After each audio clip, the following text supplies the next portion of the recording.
Welcome back, ladies and gentlemen. Good afternoon, as it is time to get underway with the pre-finals. The last couple of qualifying heats for juniors and seniors, and then, of course, the finals here at the home of champions, Karting Genk.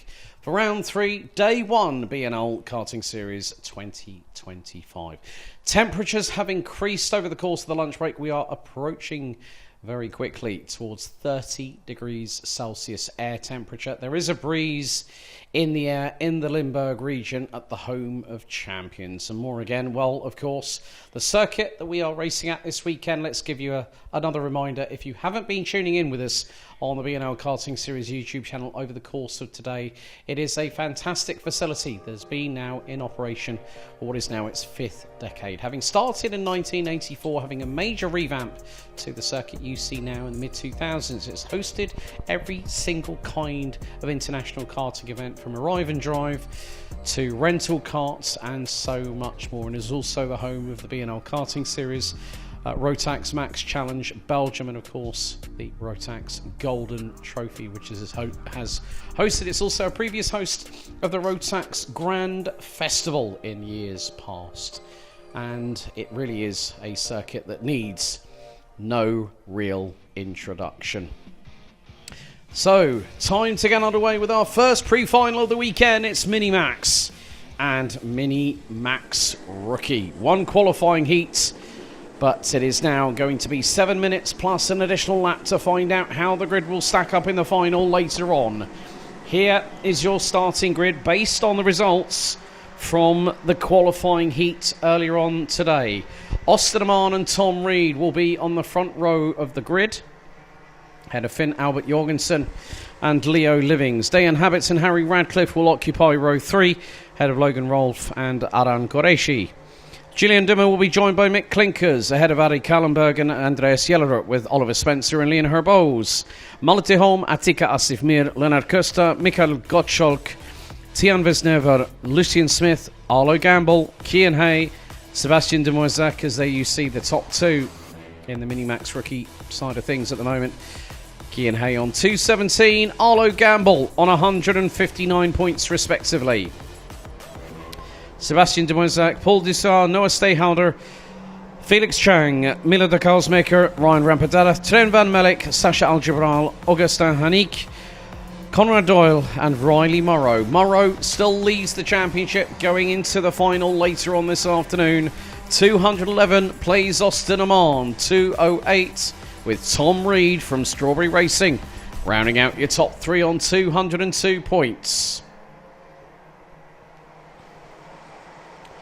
So after the pre-finals and the last 2 qualifying heats for junior and seniors, we will go into a brief break whilst the final intermediate classifications are ratified and confirmed, deciding our grids. The top 36 in junior and senior will go on to their respective finals. Later on, Senior Max will close out today's racing action with their 15-minute plus an additional lap final taking place, barring any stoppages or delays, at around about 4:30 p.m. Central European summertime this afternoon.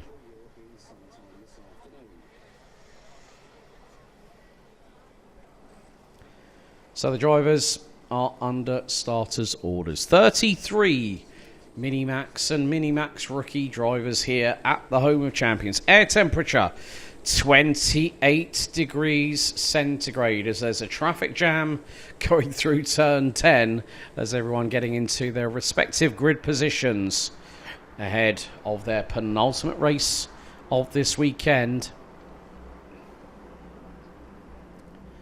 So the drivers being instructed to slow down. The pre-final will take place over 7 minutes plus an additional lap. It will be 12 minutes plus an additional lap for the final later on this afternoon, as we get set and ready for the racing to start here in the afternoon here at Karting Genk. They speed up, accelerate into the tram lines. Red lights are on, red lights are out. We're underway and racing. And a good start by Austin Amann. Tom Reed trying to keep towards the outside, as Finn Albert Jorgensen looking to secure P2 early doors as they all go through turn 1. Now into, that was, big wobble there for Kian. Hey, that was nearly a Code Brown clean-up on aisle 3, coming out of turn 2 for the number 68, as a dive to the inside for the race lead. At turn 6, Tom Reed threaded the eye of the needle, got through on Osterman. And in the meantime, well, Finn Albert Jorgensen finds himself down in 4th position. Field makes its way down in towards turn 10. Leo Livings, I think, trying to move up the order. Harry Radcliffe, I think, has gotten himself up into 3rd place as the field makes its way through into turn 12 and 13. Finn Albert Jorgensen losing a couple of places. And there is, Malte Holm. Malte Holm from Denmark is out of the race. 3 wide going into turn 1. And more dramas there. Julian Dummer versus Oliver Spencer. Spencer gets the crisscross out of turn 2. Great work there. Along with that, Andreas Jellerup trying to make some moves. As there is also Arhan Qureshi, who's got Finn Albert Jorgensen up the inside. Julian Dummer might lose a position, and I think has just done so. So Jellerup gets through on the German. So Malte Holm out on the opening lap. What a real shame for the Danish driver in the 120. Meantime, Riley Murrow is trying to move his way up from the back end of the order. It's going to be easier said than done, but the final is going to be a different affair. Clinkers versus Radcliffe for P3 across the line. Radcliffe and Clinkers were wheel to wheel, like Mansell and Senna. If you might remember, McLaren versus Williams, 1991 millimetres apart. But Tom Reed now leading the way ahead of Osterman. Down the Europalan they go. Reed looks over his right shoulder as they go through in towards turn 7, 8 and 9. Once again, here on lap number 3. Riley Morrow now up to 25th, setting the timesheets purple.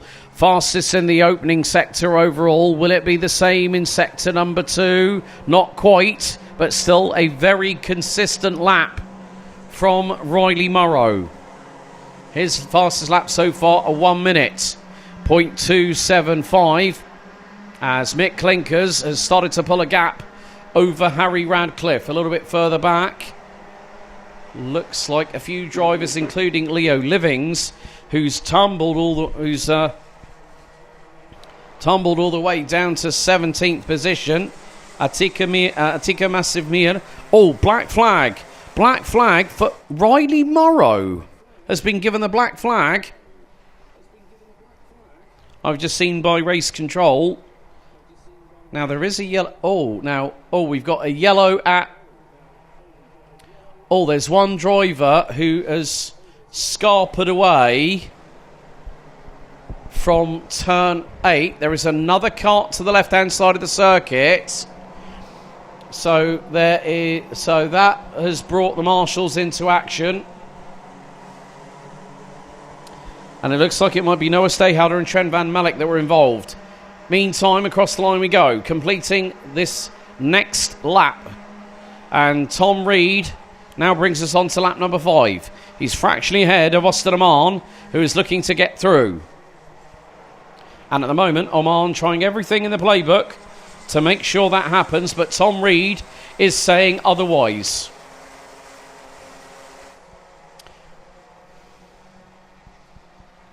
And I've just seen that Riley Morrow has just been given, has got the fastest lap of the race, 59.146. And it's up to, according to the timesheets, 20th position at the moment.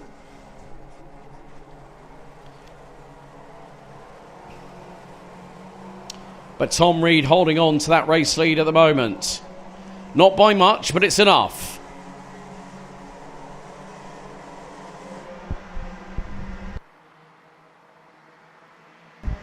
Mick Clinkers is trying to chase them down and is lapping pretty much the same as Osterman, who is trying everything in the Premier League football playbook to get through. Oliver Spencer now has got through on Harry Radcliffe. That's a change for 4th place. as we've got a minute and a half to go, plus an additional lap. The leaders coming down into turns 6 and 7. They get through and facilitate it.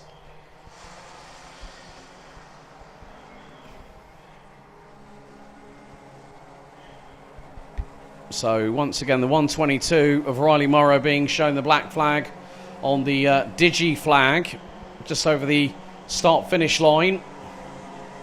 Riley Morrow up until this point has made it up to 19th position. So we're going to have 2 laps to go. And Tom Reed still leads. Osterman 3.5 tenths of a second in front, as Arlo Gamble and Riley Morrow have ended up off the circuit. Well, I've seen that Arlo Gamble is off the track, off of turn number 1. And I think Riley Morrow has parked the kart, so... But there has been a change at the front end. At the front end of the field, there is no change. Osterman now being hounded by Mick Clinkers. So this is where things might get a little bit frisky, let's say, between second and third place, because Osterman is trying to catch up with Tom Reed. So the timer has expired.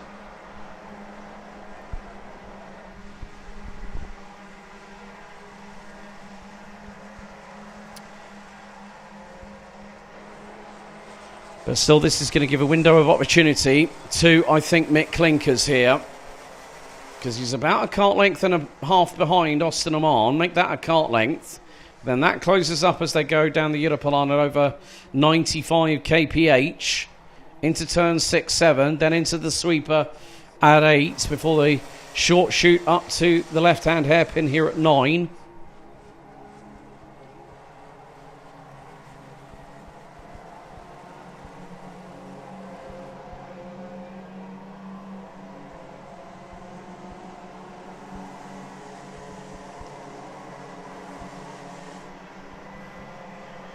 So, final lap underway.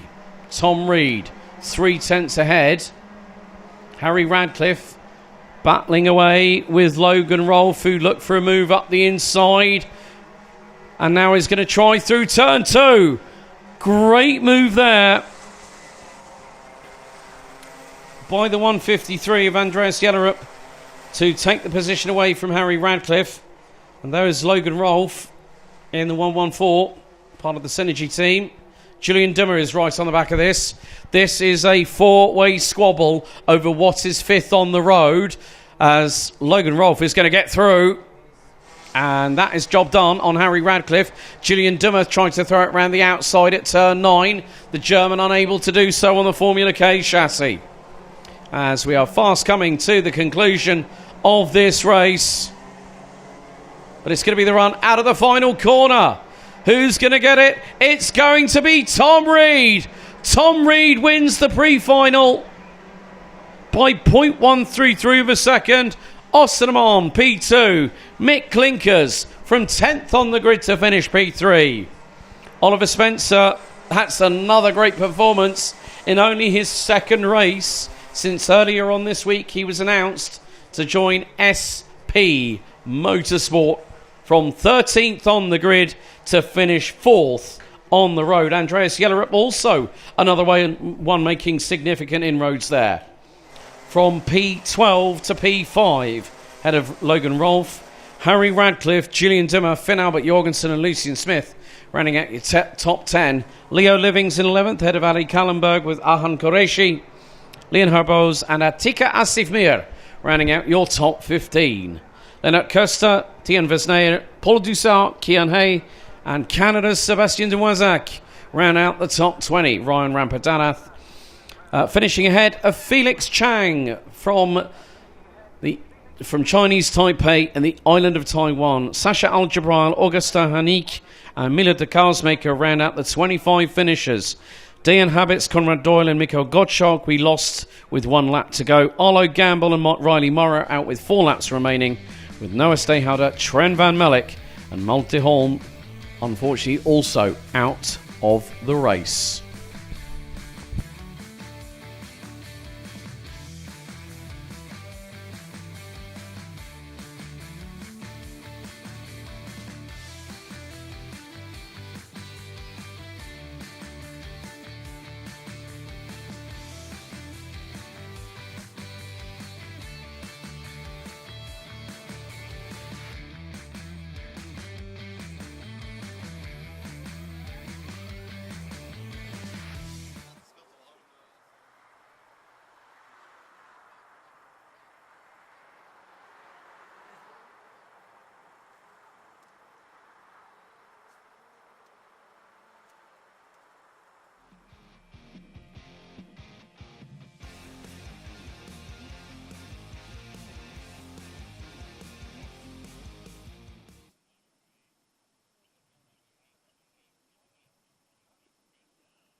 okay.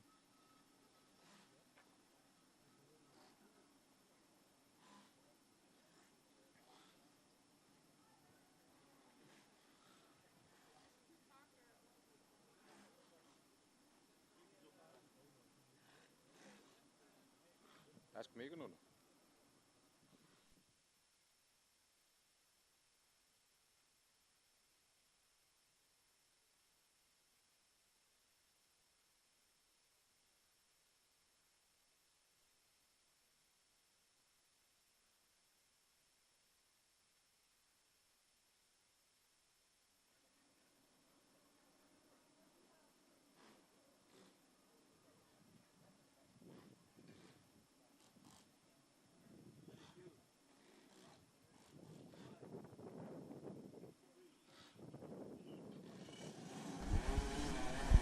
So the green flag shown to the dummy grid and waves as we get underway with our next pre-final. It's DD2 and DD2 Masters. The temperature's still getting very, very hot here at Karting Genk. Here's the top three in the respective classes. So DD2 Masters, Christophe Capitain, Jeremy Bresler and Michael Becker. Those are your top three in the standings so far after the halfway point of the championship season. And then we go to the top three in Max DD2. And so far this season, the man on the mission, Sam Knopfjes, with a perfect score. 220 points ahead of Denmark's Frederik Zevis and France's Antoine Babourou in the 402 for RM Concept, rounding out the top three. And here is your starting grid. So Sam Knopfjes and Antoine Babourou line up on the front row. Nicolas Guillaume and William Christensen, row 2. William Nordbeek and Len Noyes, row 3. Lawrence Herbos and Bennett Sabo round out the top 4 rows. Christophe Capitain, pole sitter for DD2 Masters and also pole sitter for this race, starts on the inside of row 5. He'll be joined by Austria's Manuel Tenchert. Mattis Hankans and Wout Kirstens rounding out row 6. Row 7, Kian de Brandt and Moritz Knopfjes. Axel Hoos and Jeremy Bresler, row 8. Michael Becker and Dmitry Ostrovsky, row 9. With Frederik Zevis and Marco Drittenpreis rounding out the 20 drivers that are on the circuit. Unfortunately, Gustav Susakovs, not too sure what's happened with Gustavs this weekend. He was in fine spirits when I spoke to him this morning. So maybe I need to do a little bit of investigative commentary journalism here.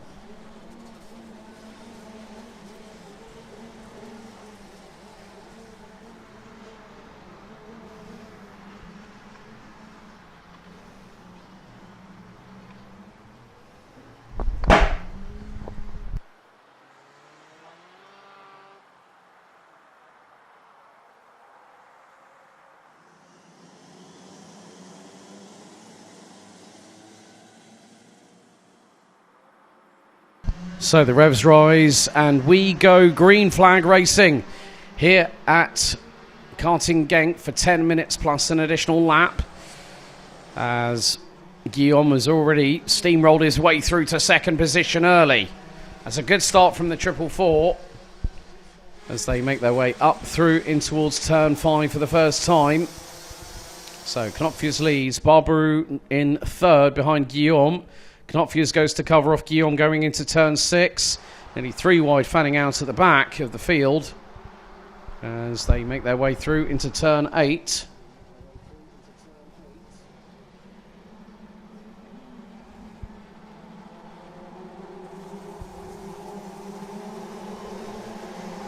But it's going to be an absolute dogfight here in DD2 and DD2 Masters. And more to the point, well, Knopfjes looking over the shoulder. Guillaume within 1/10 of a second of the race leader. Babourou is there or thereabouts, and more to the point, this is what you wanted at the sharp end of the field. And there is a real battle going on between Kian de Brandt and I think Manuel Tenchert there, possibly. As Knopfler is trying to pull away from Guillaume.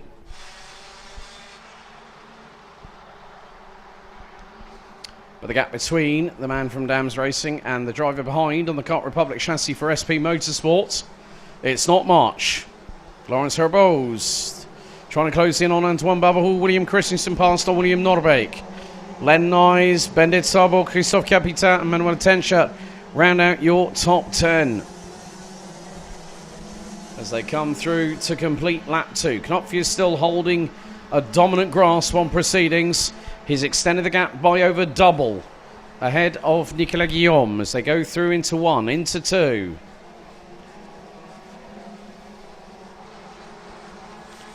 So more to the point, well, Barbarou has got an opportunity to see if he can get one past Guillaume. However, that can be easier said than done, as the late great Murray Walker used to say. It's one thing catching somebody, it's something completely different if you're trying to pass them. But Guillaume now trying to pull away from Barbarou and go after Knopfler for the race lead. Lawrence Herbose, the man from Bouvin Power, team led by Berger Bouvin, is also closing in on the top 3.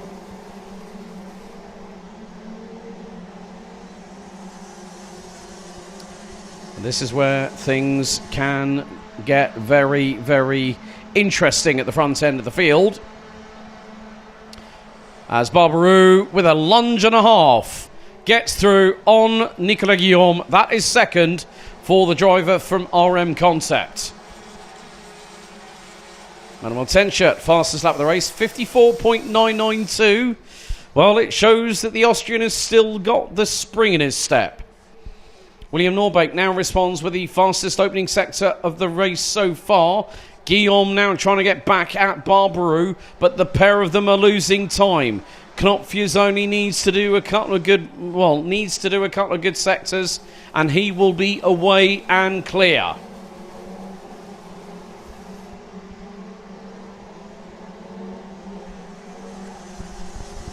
So Knopfler's starting to try and pull away.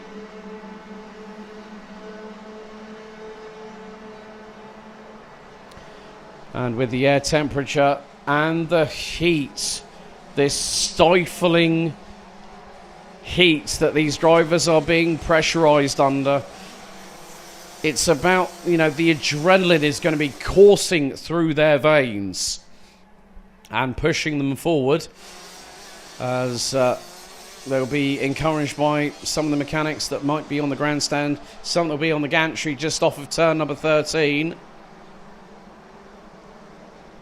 But this is where you really, really get tested. It's driver and machine versus the opposition. And conservation, mechanical sympathy, 2 key points that drivers always have to consider when you're in a pre-final. The one thing you want to do is make sure that kart has no scrapes, no damage, and you want to make sure that you give your mechanic, all the mechanics here, all the teams, they do a lot of hard work to make sure these drivers are ultra competitive. The mechanics and the families, they are really part of the unsung part of the story that is usually told in motorsport. But Antoine Barbarou is closing that gap. William Christensen in 5th has put in the new fastest lap of the race of 54.707.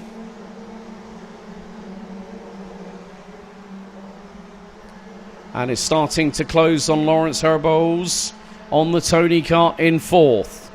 William Norbeek a little bit further back. Ahead of Len Nyes, Bendit Sabo, Manuel Tencha, he still can throw his elbows out, can that Austrian? Tries to get through on Bendit Sabo, and Sabo does not want to have anything to do with it. Here goes Tencha, up the inside, through turn 5, neat manoeuvre by the 484. Axel Hoos has moved up 5 places in the order, now rounds out the overall top 10. Ahead of the man who continues to lead the way in DD2 Masters, Christophe Capitan for RM Concept in the 528, rounds out the top 11. His nearest competitor is now Germany's Michael Becker, who has moved one place up the order to 16th. Jeremy Brasler, his nearest competitor, who's 1 point ahead of him in the standings, let's not forget, is now a further place behind him, because Moritz Knopfjers, the father of Zem, who is leading the way, leading the championship with a perfect score of 220 points so far, is now into P3 in the class. Dmitry Ostrovsky rounds out 19th, and the last of the drivers in the DD2 Masters field, and Matis Ankans rounding out the 20, all drivers still running out on circuit.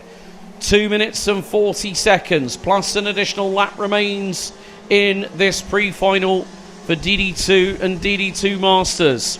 Oh, and that was William Christensen, and he nearly ended up in the area. Well, Manuel Tenscher has just flung it up the inside of Len Noyes, the young Belgian for Shippers Racing, and Tenscher again is absolutely flying. The Austrian will be used to these kind of conditions. Maybe say at a particular track called Speedwald at Bruck an der Leitha, 20 minutes outside of the capital city of Austria, Vienna, and not too far away from Rotax Global HQ, I might add. So Tenscher absolutely reveling in these conditions. He is putting everyone on notice. The last time I saw him was 2 years ago in the Euro Trophy. And it's nice to see him again. I had a good chat with him this morning, and I said, how are you feeling? He said, well, I love coming to Genk. And that's a good thing. Lawrence Herbose, oh dear. Lawrence Herbose looks to be out of the race, I'm afraid, after what was a sterling run by the 498 from Bouvin Power. And Brandon Klein-Nagelvor on cue. What a start from the GOAT, as in Zem Knopfjers. Brandon, when are you going to get your backside back over to Belgium? You've got to come over for the final round, mate. Be great to see you and Sem battle away once again. But we are down to the final minute. Christophe Capita, however, is not satisfied with staying in 9th overall. He is actually legitimately on pace, chasing down Combi Kart Racing Team's Axel Hoos for 8th overall. Manuel Tenscher, have you had your ready break this morning? He's just put in a 54.365. Tenscher is flying. He's a quarter of a second, if that, away from William Norbeek, and Tenscher started 10th. How's about the Hollywood script now?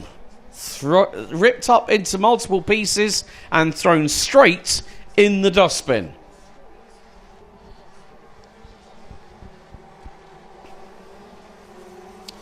Meantime, our race leader, Zem Knopfjers, comes out of turn 11 and into 12 and 13. Puts us on to the last lap of the race. And the way he is just absolutely manhandling things at the moment.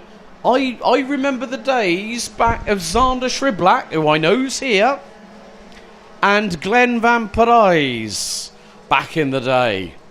In the late 2010s, before COVID-19 decided to throw its hand in the ring. Glenn now currently over at Porsche Sports Cup Switzerland, which is having its halfway point of the season at Imola. Had a chance to catch up with Glenn earlier on this year. But the final lap very much underway. But Manuel Tenscher is not that far from William Norbeek, the Dane, coming under fire from the Austrian. But we've only got a couple of corners to go. And, well, it's the story that continues to keep on giving.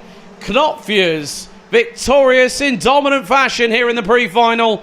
Head of Bubba Rule. Guillaume takes P3. Norbeek edges out Tenscher for 4th at the flag. Len Noyes finishes 6th head of Bendit Sabo, with Axel Hoos starting 15th, finishes 8th, ahead of Christophe Capitan.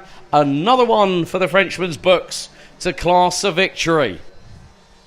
Wout Kirstens takes 10th, ahead of Kian de Brandt. Frederick Zebis, Marco Drittenpreis, William Christensen after his exit stage left at the penultimate corner, dropped to 14th at the checkered. Michael Becker takes P2 in DD2 Masters, 15th overall ahead of Moritz Knopfius, Jeremy Brasler, Matis Ankans and Dmitry Ostrovsky rounding out the finishers. Lawrence Herboz unfortunately retiring with 4 laps to go.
Just 2 more races remain until we get to the finals later on this afternoon.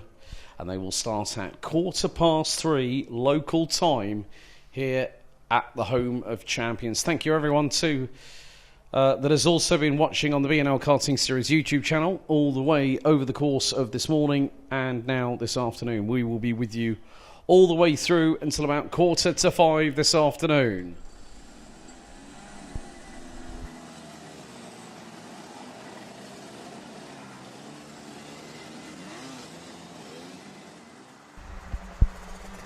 Now it is time for our third and final qualifying heats for Junior Rotax. It's qualifying heat 3, A versus B. The field makes its way onto the circuit.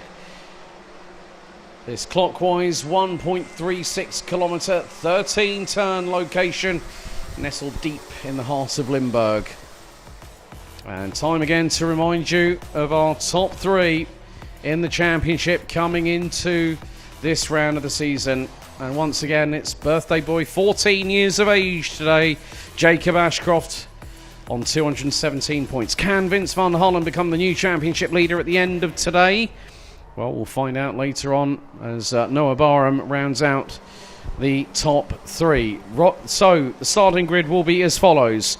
Vince van der Hollen versus Rory Armstrong on the front row. Mate Kobahidze from Georgia with the Netherlands' Juice Mulder alongside on row 2. Row 3, Max Swiderski and Isaac Barker. Kai Clark and Cole Denham, the closer next up. Noah Barham and Ryan Gandor. With Harry Taylor, Christian Sejersen, Devon Mieta, Kian Bernard, Storm van Rossum, Shun Sekaguchi, Harry Freeman, AJ Berggraf, Lionel Munguia and Jackson Gibson completing the top 20. Will Archer, Ethan Griffiths, Mitanish Jain, Archie Lovett, Mohamed El Bouzaki, Luan Seidel, Kazuki Kitanaka, Justin Funk, Samir Paul, Luca Dumitru, and Ludwig Hansson. That is your grid. 7 minutes plus an additional lap, and then we'll have seniors for one final time before we have all final intermediate classifications. The top 36 juniors and the top 36 seniors will head to the final later on this afternoon. So if you are watching along, don't forget to like, share and subscribe. Please also share in the YouTube chat who you are supporting here this weekend at the Home of Champions. It's a pleasure to have you all along as we continue the road to Bahrain, the road to the Persian Gulf, and more importantly, the 2025 Rotax Max Challenge Grand Finals.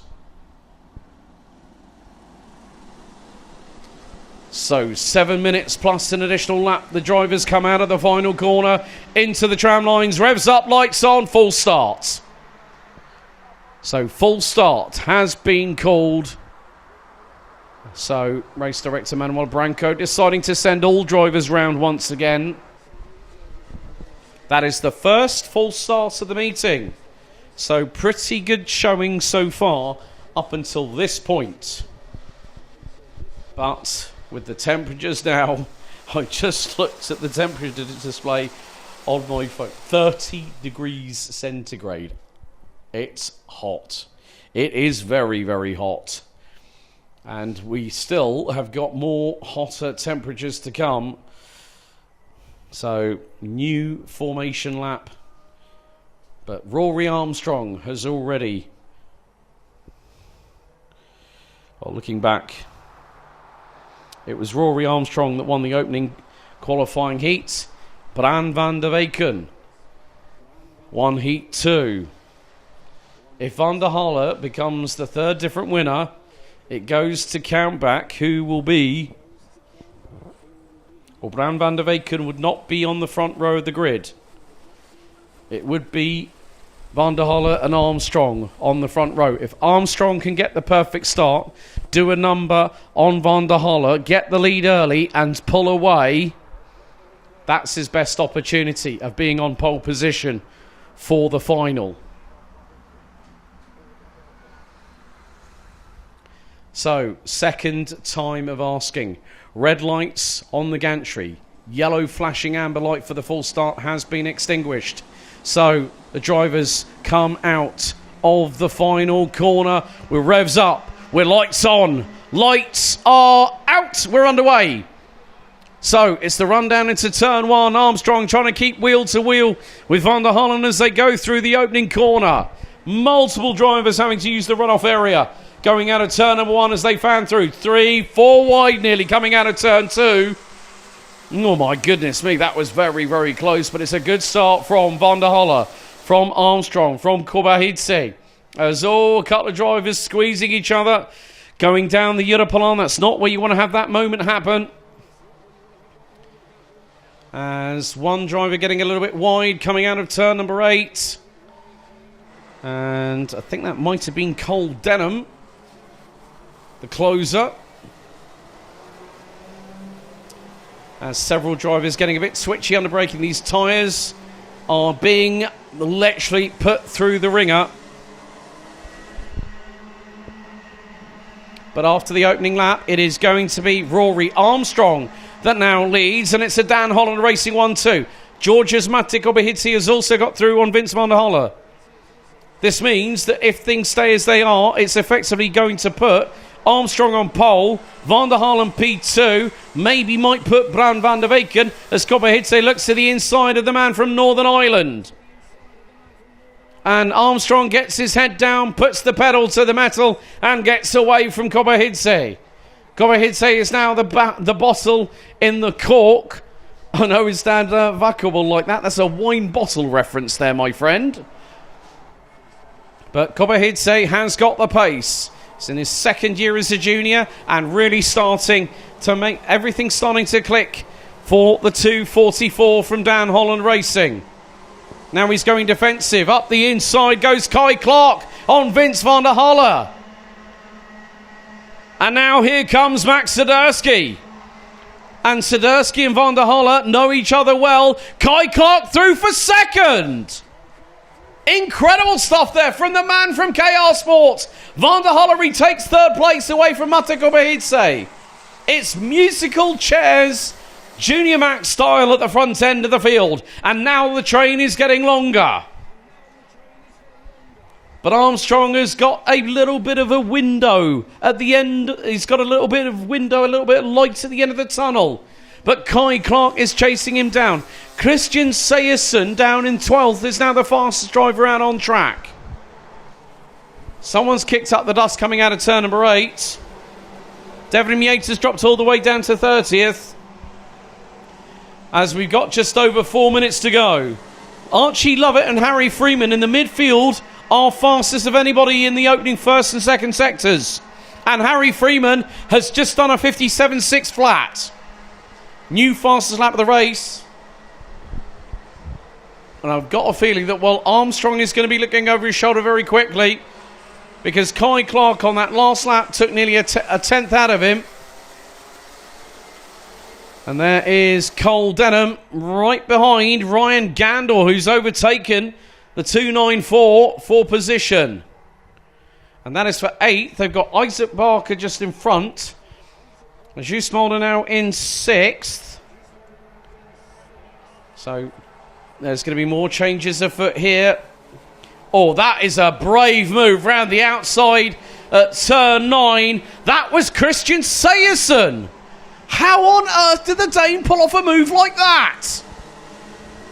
Incredible. Absolutely fantastic stuff from the young Dane from RS competition. Maybe he took a leaf out of Robert Schlunzen's book. Oh no! But he's clattered into the side of Archie Lovett, and the both are backwards, pointing the opposite direction down the start-finish straight.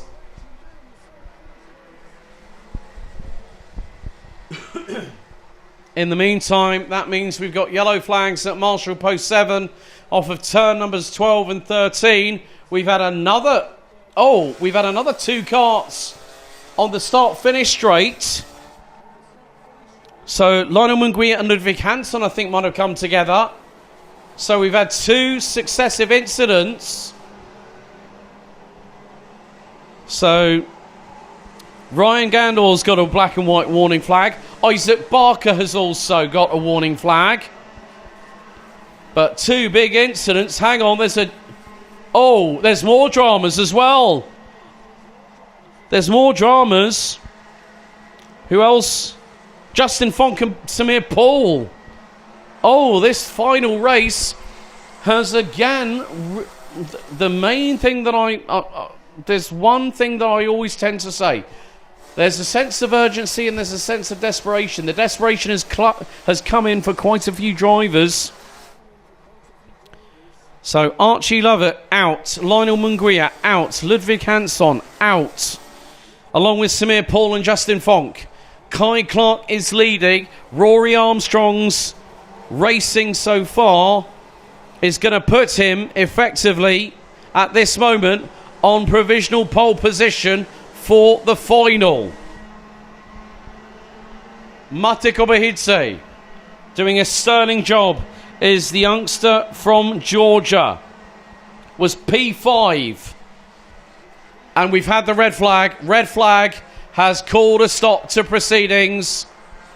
So red flag is out with 1 minute and 13 plus an additional lap remaining. Red flags have been issued and it looks like medical team is on site off of the start-finish straight, which means we will have a delay. So from that perspective, it looks like, well, 30 on the adjusted, the time is going to run to, well, the timer is still running according to what I'm seeing on the screen, not on the live timing, but with 1 minute and 13 seconds to go, plus an additional lap. Kai Clark, if that race gets declared now, as it is, Kai Clark will win. Rory Armstrong will be second, ahead of Mate Kobahidze, Max Sidursky, Juice Mulder, Vince van der Halle. Well, it looks like van der Halle and Mulder have swapped to 5th and 6th, respectively. Isaac Barker, Cole Denham, Ryan Gandor, Noah Barham, Harry Freeman, Kian Bernard, Jackson Gibson, Harry Taylor, Will Archer, Mitansh Jain, Storm Van Rossum, AJ Berggraaf, Ethan Griffiths, Shun Sekaguchi, Devrim Yater, Kazuki Kitanaka, Luca Dumoitru, Mohamed El Bouzaki, Christian Sayerson and Luan Seidel will be the drivers classified. Archie Lovett, Samir Paul, Justin Funk, Lionel Munguia and Ludwig Hansson. So I think that race was over 75% distance, so it may be called, and that will mean that Kai Clark from 7th on the road has won the race. Ambulance is on site and heading over to the incident in point at the moment, so there will be a delay. I will keep you updated as soon as I know anything further.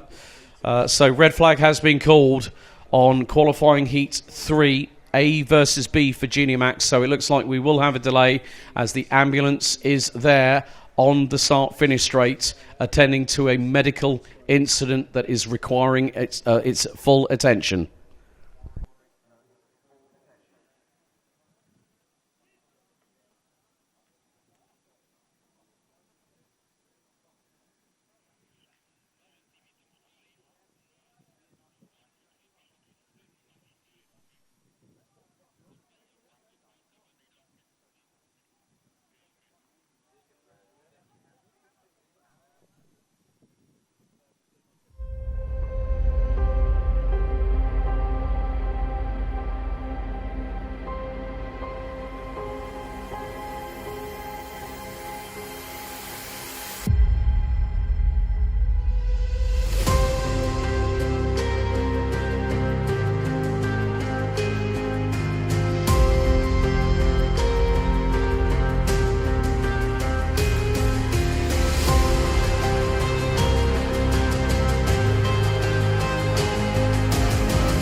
Why do you come here? Is this your career? Or is it all about fun? A chance to get away and leave it all behind?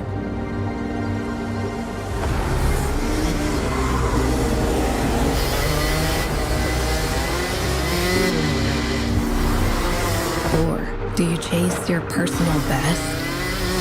Challenging yourself over and over again. Why do you come here? Maybe you're here to collect moments. Good ones. And not so good ones. Or you can't afford mistakes because you want that victory.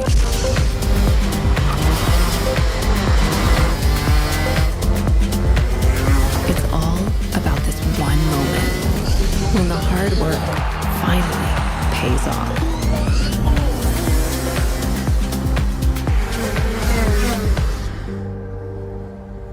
This is the place that brings us closer to the people who share our story.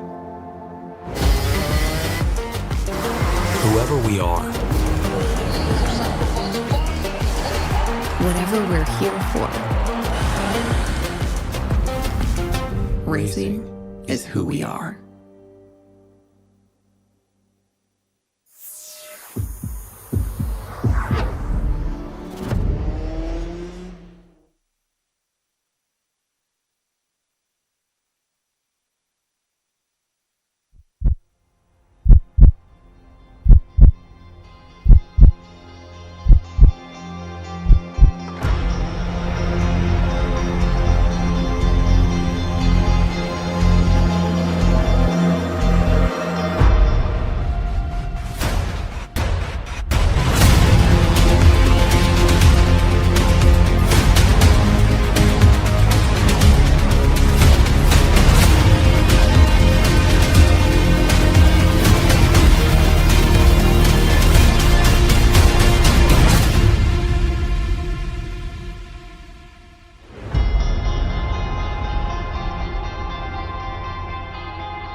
Why do you come here?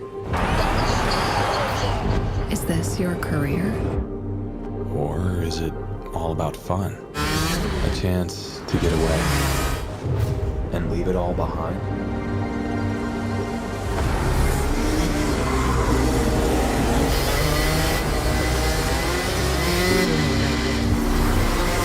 Or do you chase your personal best? Challenging yourself over and over again. Why do you come here? Maybe you're here to collect moments. Good ones. And not so good ones. Or you can't afford mistakes because you want that victory.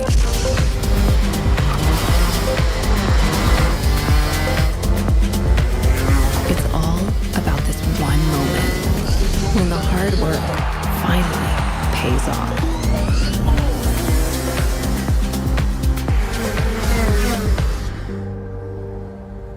This is the place that brings us closer to the people who share our story. Whoever we are, Whatever we're here for, racing is who we are.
this your career?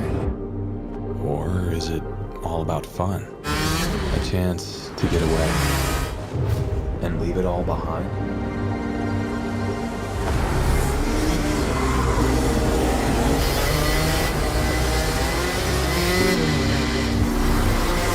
Or do you chase your personal best? Challenging yourself over and over again. Why do you come here? Maybe you're here to collect moments. Good ones. And not so good ones.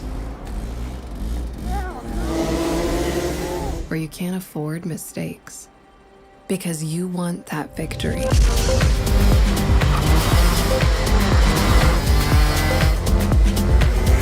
It's all about this one moment when the hard work finally pays off.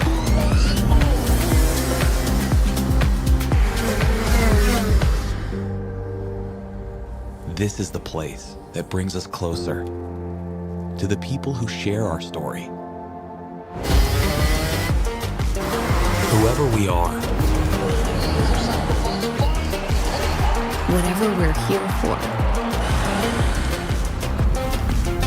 racing is who we are.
Okay, ladies and gentlemen, just to really give you an update, we have had an incident that has actually required a rapid response ambulance unit and also an ambulance unit.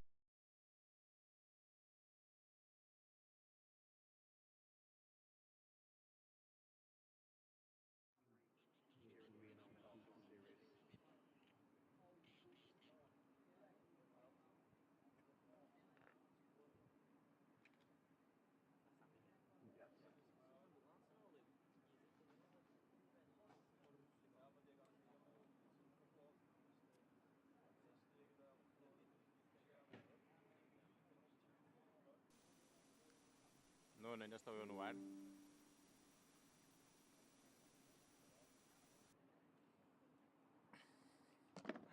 Thank you.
Não tens de ter que me tirar direto.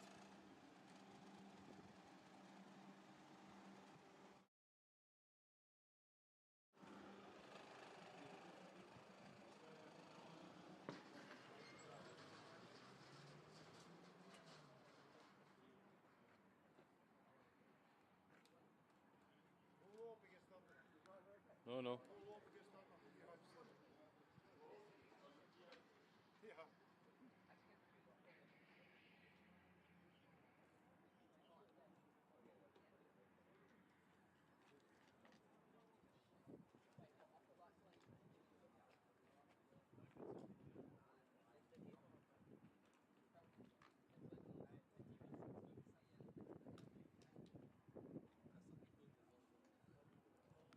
Não estás a ouvir?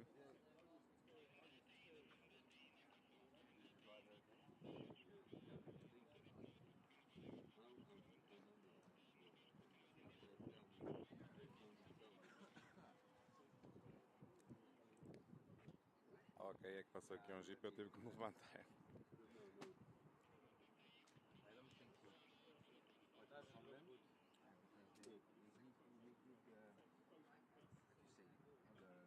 Electrical.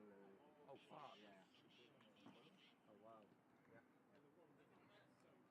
Well, Oh, what?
One of them?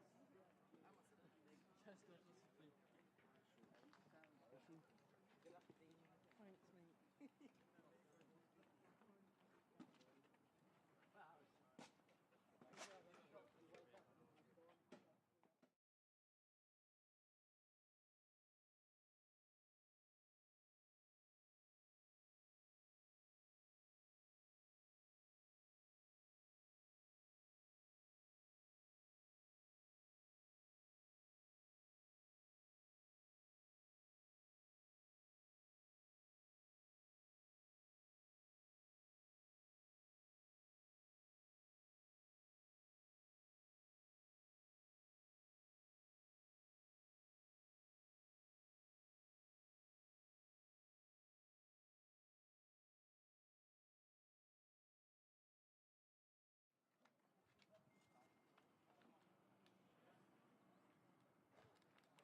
panique que já estão a ir.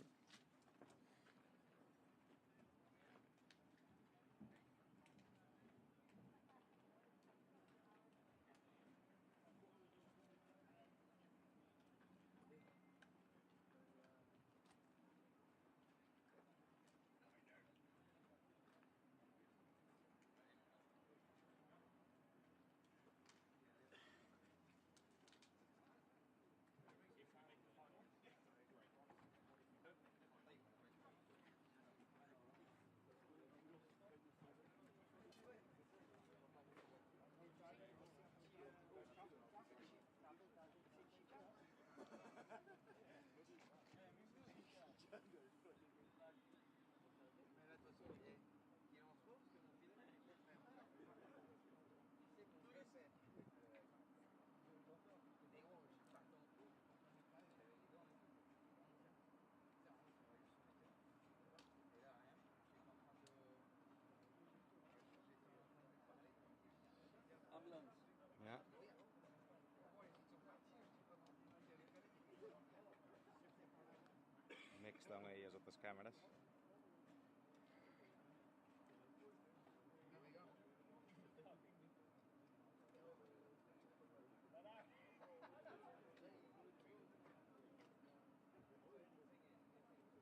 So, ladies and gentlemen, just a quick update. We do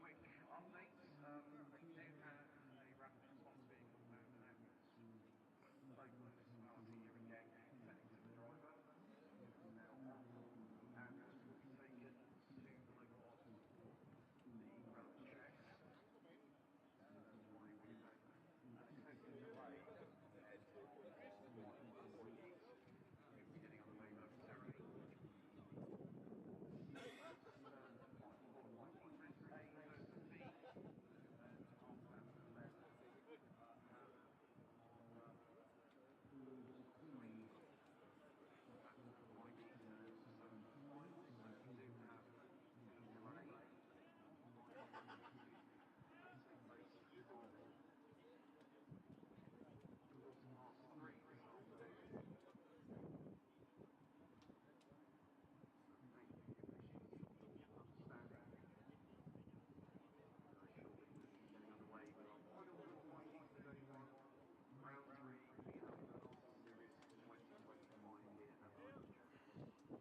7, Attila Kalabats and Tito Lescali.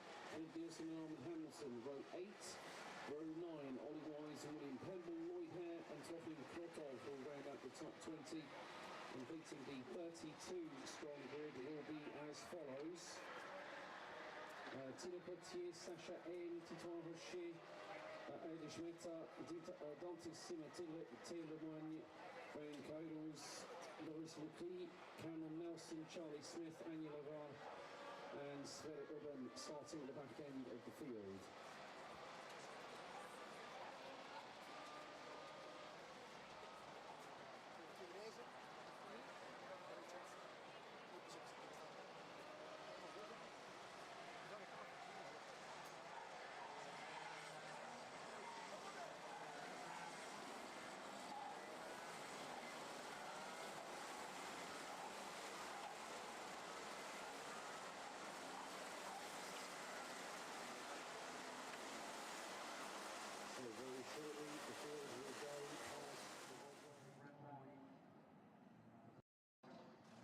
Ready for 7 minutes plus an additional lap of racing.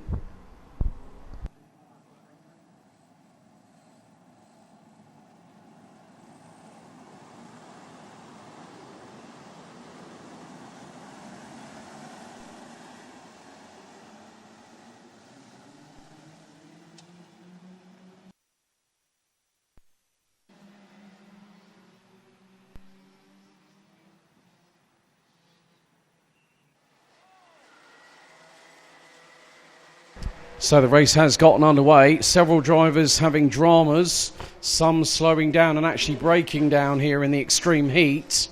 A couple of drivers have gone off. So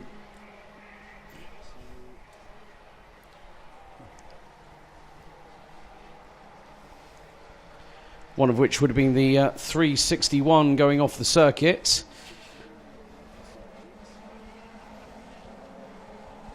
And that would have been Bastian Misnil. So a couple of drivers have fallen by the wayside early in this race. So I will try and do my best. We have had some issues here at the moment.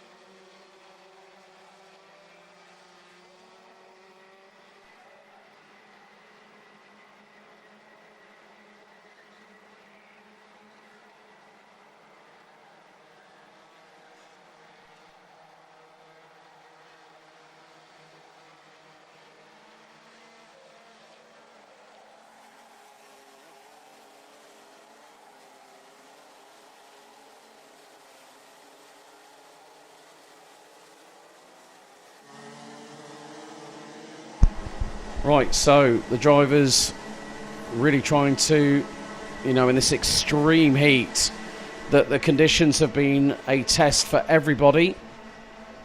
We have had a few falling by the wayside as things stand.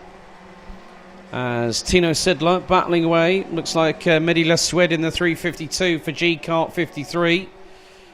They are battling at the sharper end of the field, or a little bit further up the field, but I would imagine that it is going to be Macaulay Bishop that will be leading. Second looks to be Mateo Radenkovic from what I see.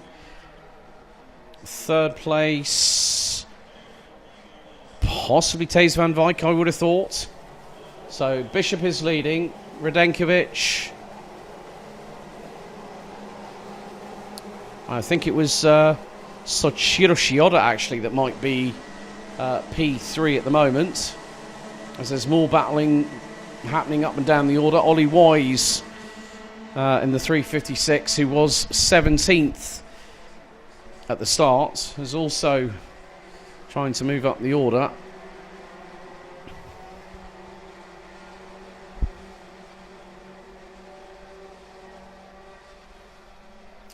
So this race being 7 minutes plus an additional lap.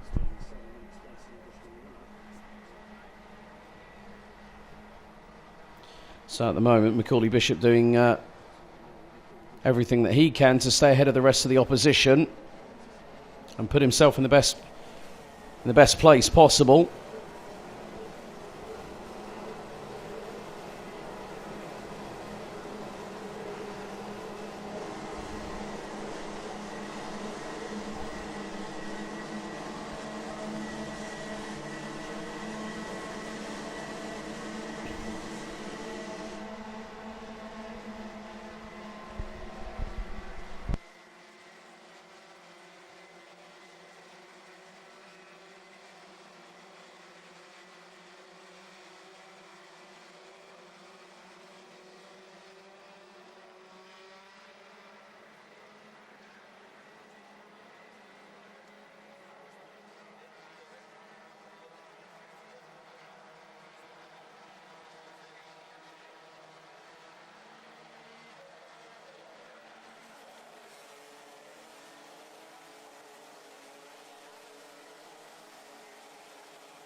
So, with just coming up to under 2 minutes to go, Macaulay Bishop leads the way by over 0.8 of a second ahead of Mateo Radenkovic. And what a run it has been by one of the Japanese drivers. And that is, in terms of the seniors, that is the 382 Soichiro Shioda, who started down in 8th, now runs P3. Matthias Jederup, Jort van Wyk, Lewis Goff, Tino Sidler, Mehdi Lassued, Andre Remy, and also looks like Lizzie Mentia rounding out your top 10 at the moment. So we are coming towards the conclusion. Cameron Nelson this time moving up the order, currently running in around 21st possession ahead of, I think, well, he's behind Knud Nielsen. Mehdi Lassued, new fastest lap of the race as we are under a minute to go, plus 1 lap. So, nice little run there for the 352. There's Lewis Goff, just behind Tino Sidler, who is a little bit further down the order. So, started 5th. And currently rounds out, well, currently is P6. So we're on to lap number 8 of this race. Next time around it will be the last lap board being shown for the day. We've had a few drivers actually, unfortunately, retire quite early. Some just completely spluttering to a halt before the race even got going. Meantime, that was a bit robust. The 382 has just had, Shioda has just had a bit of a rude awakening through 2 respective corners. The Japanese driver for Dams Racing coming off the circuit, and one of which would have been Jederup, one of which would have been Jort van Wyk. So the Japanese driver finds himself down just ahead of Tino Sidler and Mehdi Lassued. As we hit 0 on the timer, last lap board is out.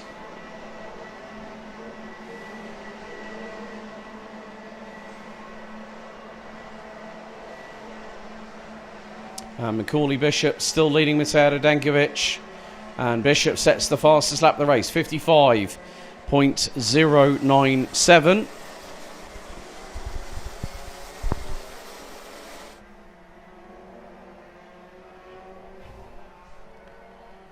So Macaulay Bishop doing exactly what he needs to do. And Tom Lenoir has got a little bit of a wait to find out where he will place. And if he is in the top 36, he's got to do a lot of work to try and keep a hold on to the championship lead for today.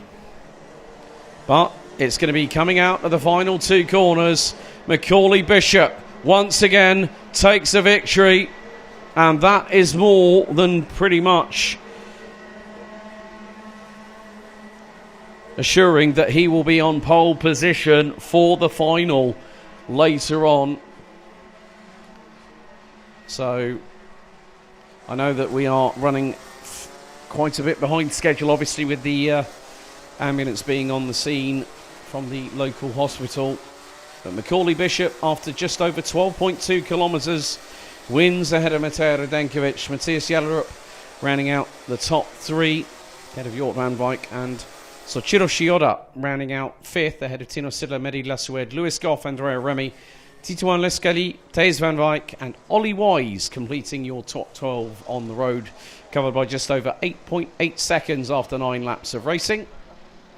Dante Simmer, Armand Hamilton, Charlie Smith, Lizzie Mentia, Sverre Ubben, Bastian Mesnil, Knud Nielsen and Cameron Nelson round out the top 20, ahead of Attila Kalapax, Tino Potier, Lloyd Hare and Anya Laval rounding out the top 24 that crossed the line after 9 laps.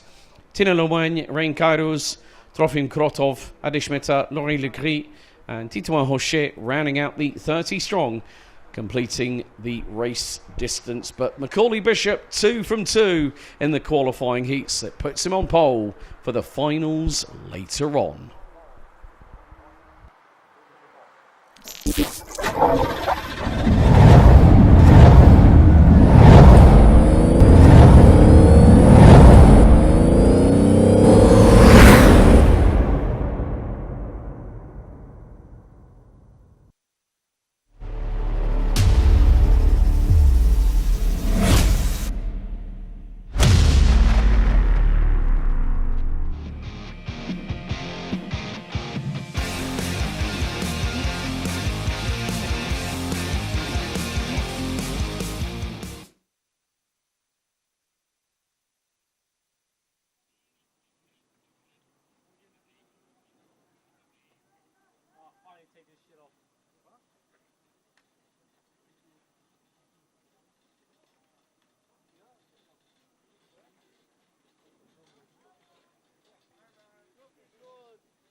So we now turn our attention to the finals for day one. Round 3, BNL Karting Series 2025. It's now time for the Mini and Mini Rookie final. Here is your starting grid. On the front row, it will be Tom Reed from pole position and Austin Amon alongside on the front row of the grid for what will be a 12-minute plus an additional lap final. Mick Clinkers and Oliver Spencer, row 2. Logan Rolfe and Harry Radcliffe, row 3. Julian Dummer and Finn Albert Jorgensen, row 4, with Lucian Smith and Leo Livings rounding out the top 10. Dean Habits and Arhan Qureshi, row 6. Row 7, Leon Herbos and Lennart Kosta. Tian Vesnea and Paul Dussard. Kian Hay and Atika Asif Mir. Sebastian de Moisac and Ryan Rampadarath round out the top 20. Felix Chang and Ari Kallenberg round out row 11. Head of Sasha Al-Jabrail and Milo de Karlsmaker making it an all-Belgian row 12. Augusta Hanik and Conrad Doyle rounding out row 13. Row 14, Mikhail Gottschalk and Olo Gamble, with Riley Morrow and Noah Stayhouder completing the top 20. Rounding out the 33-strong grid will be Tren van Malik, Malte Holm and Andreas Jellerup. That is your starting grid for this Mini Max and Mini Rookie final.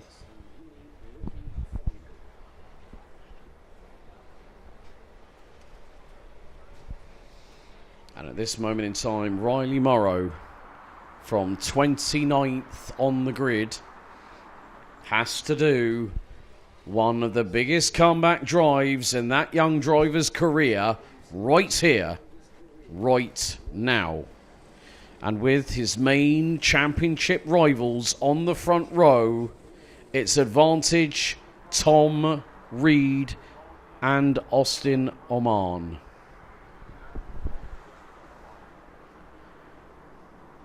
Get yourselves ready with your soft drink of choice. Might be a drama for the 153 who's looking a little bit slow. Andreas Jellerup. Apparently chain guard went missing during the previous race.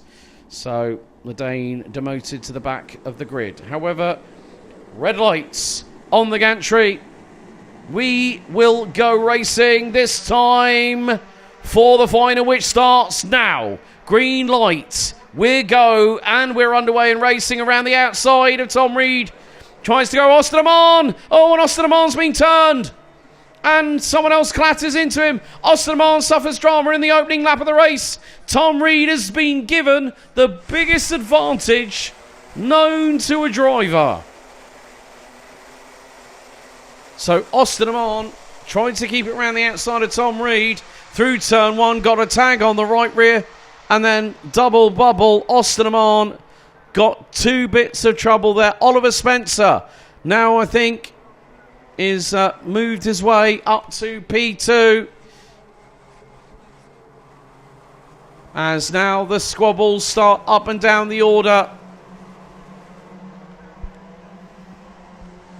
So we come through to complete the opening lap of this race.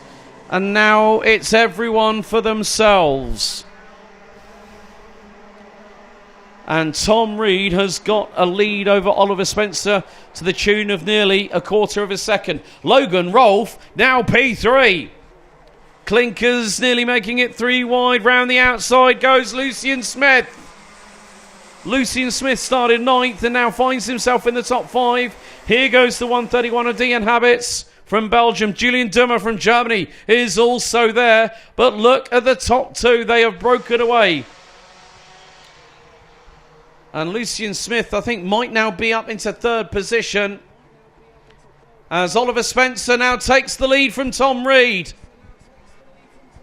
Austin Amon now recovering. Mick Clinkers has been given a warning flag by race control, but Tom Reed looking to score a maximum of 55 points. If that happens, he becomes the new championship leader at this point in the season.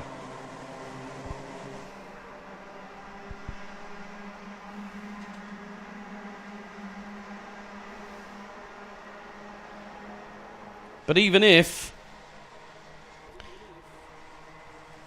well, Austin Amon currently P15. Now, the big question is, Riley Morrow, heavens to Betsy. Riley Morrow started 29th, now is 11th and climbing. He's sprinting up the order. Oh dear. That is drama for the 117. And that is Atika Asifmir. A real shame for the young lady from the Emirates. Also, Atika being the pride of India at the moment. And that is Dayan Habits, the other cart that is involved. But Oliver Spencer holding on ahead of Tom Reed. Riley Morrow is now 6th. Riley Morrow in the opening 3 laps of this final. He's absolutely flying. I cannot believe it. Riley Morrow, DNFs before the start of the qualifying heat. Black flagged in the pre-final. And now is currently 6th. Here goes Tom Reed for the lead. Up the inside of Oliver Spencer. And there is Lucian Smith. Riley Morrow has now moved up 23 positions. And you ain't seen nothing yet, folks. No, no, no.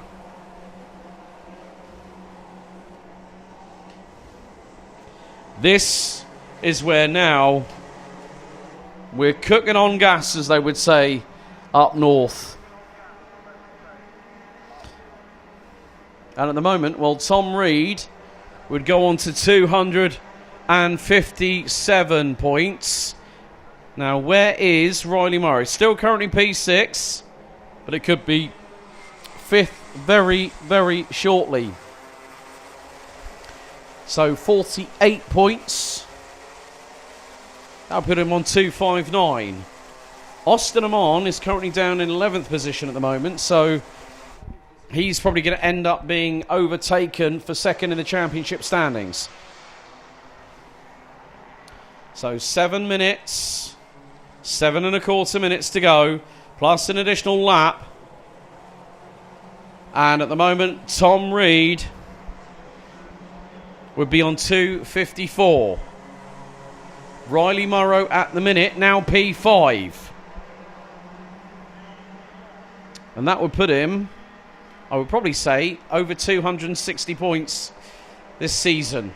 So probably, yeah, if it's 48, yeah, so it's 50 for 3rd. Riley Morrow with another new fastest lap of the race, 59.170 for the 122. Tom Reed through for the race lead. Lucian Smith now waiting. Is Spencer going to move for the inside? Oh my goodness me! Lucian Smith got the buy one, get one free special. Launched it through T6. Lucian Smith with the biggest set of I don't know what. Launched it from nowhere. Absolutely nowhere on Oliver Spencer. Riley Morrow now ahead of Tom Reed. Oh, we've got a race on our hands. And Lucian Smith started 9th. Oliver Spencer started 4th. Riley Morrow started 29th. Let me just say that again. 29th. And has the fastest lap of the race. Here goes a change for the race lead again. Now it's Spencer through, Morrow's through. So that is going to put Morrow on 52 points. That'll put him on 263. And Morrow is going to try for the race lead. Oh, a little bit of a touch between him and Oliver Spencer. Lucian Smith back through. Tom Reed now back through. Mick Clinkers definitely factors into this. Is 3 wide coming out of turn number 9. Oh, the elbows are out now here in Mini. Oh la la, as the French would say. And now it's going to be Reed up the inside. Reed takes the race lead as we complete lap 7. Oh, this is a corker. You know what? When you get the Minimax drivers racing and it's the final and championship points are on the line, you can bet your bottom dollar Well, Tom Reed, 2:57. Riley Morrow, 2:61. Now, where is Austin Amon? 8th at the minute. So that would be 45 points. We'll put Austin Amon on 254. So, things are getting closer still here in Minimax. We've still got 4.25 minutes to go. But Tom Reed is doing everything he can. Riley Morrow had the lead for about, literally, 2 shakes of a rat's tail. Harry Radcliffe has just had a warning flag from race control as we complete lap number 8. This is what you call a race, folks. This is what you call an absolute classic.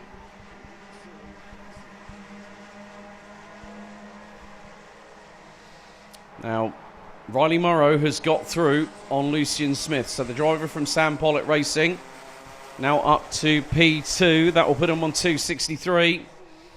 And Tom Reed would be on 257. So 6 points difference between the pair. Austin Amon now up into P6.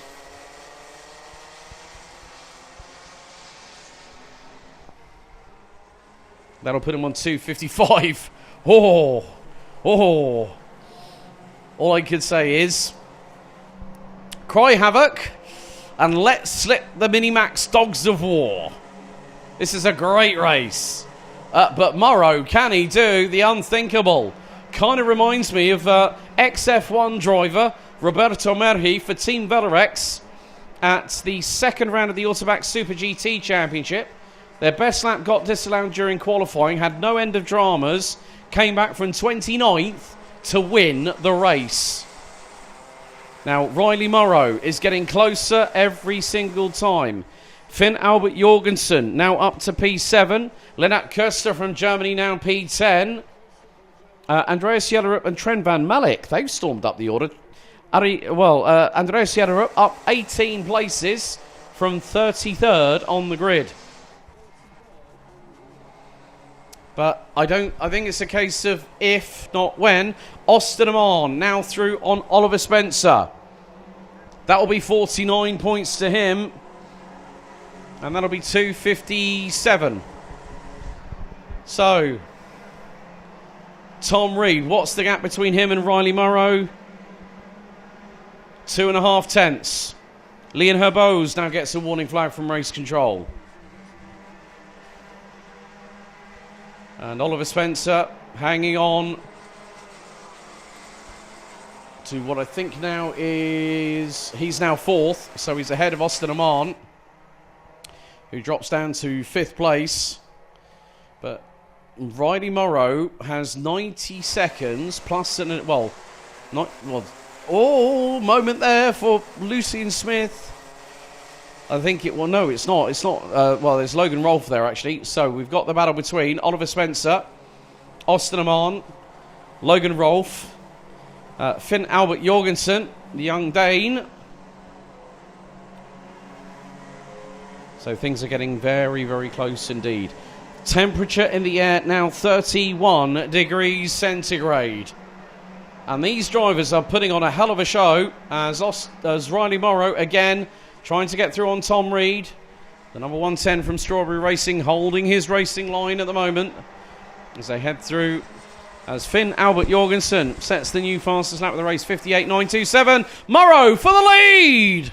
Morrow for the lead on lap number 11. Lap number 12. Oh my goodness, the dream has happened. But we're not quite there yet, folks. There is still time in the offing. There's still water to be passed under the bridge. But Riley Morrow, I said, had to do something special. The first 3 laps made all the difference. And the youngster from Sam Pollitt Racing is going to be this is going to be one of the best drives of the season. We now go on to the final lap. And from 29th on the road, he leads. Riley Morrow has about just over 1.1 kilometres to go. The unthinkable. What some people would have said is the impossible. It is the drive of the season so far. And Riley Morrow has done exactly what he's needed to. He's had to fight against adversity. Oh dear. Right, 115. Straight on at Cafe Corner. And that is going to be Mikhail Gottschalk. But down towards turn 10 for what's going to be the final time. What a drive. And there's going to be celebrations in the Sam Pollitt Racing crew tonight. Because through turns 12, through turn 13, from 29th on the grid, Morrow wins! What a drive by Sam Pollitt Racing's Riley Morrow, and he keeps the lead in the championship. Well, would you believe it? Riley Morrow, in all my years of commentating in the BNL Karting Series, never have I seen a drive like that. That is a statement made that it doesn't matter what obstacle you put in front of Riley Morrow. He can lead from the front. He can come from the back. And still, after 13 laps, he still leads provisionally the championship with 266 points. Winning ahead of Tom Reed, Lucian Smith, Oliver Spencer, Mick Klinkers, Austin Amman, Harry Radcliffe, Logan Rolfe, Finn Albert Jorgensen, Lennart Köster, rounding out the top 10. Julian Dummer, Leon Hubbles, Arhan Qureshi, Ari Kallenberg, Andreas Jellerup, Trent Van Mellick, Leo Livings, Paul Dussart, Kian Hay and Conrad Doyle rounding out the top 20. Arlo Gamble, Sasha Al-Jabrail, Ryan Rampadath, Malte Holm, Augustin Hanik, Noah Stehauder, Sebastian de Mozak, Milo de Karlsmaker, and congratulations Felix Chang for finishing your first final in the BNL Karting Series in 29th, the last classified finishers, ahead of Tian Vesnea, Mikhail Gottschalk, Dion Hubbets and Atika Asifmir. I need, in the words of my good friend Henry Baudet, a dark room to lie down in, a bed, and I need my tablets after what a drive from Riley Morrow from 29th to win the mini and mini rookie final by 3/10 after 13 laps. And very shortly we'll be getting underway with our next final, because up next it'll be DD2 and DD2 Masters.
Goldschimdt wide.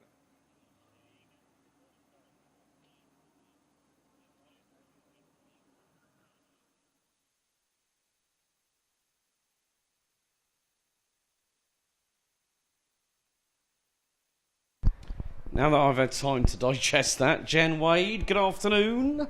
Watching from Austria. Yes, what a race indeed. We've got another one in prospect coming up right now because we've got DD2 and DD2 Masters. Can Sam Knopfjes keep his 100% success rate here after 2 back-to-back weekends of clean sweeps? Here's your starting grid. Sam Knopfjes starts from pole position. The French hotshot Antoine Barbaroux will line up alongside on the front row. Nicolas Guillaume and William Norbeek round out your top 2 rows. Len Nyes and Bendit Sabo round out the top 3 rows.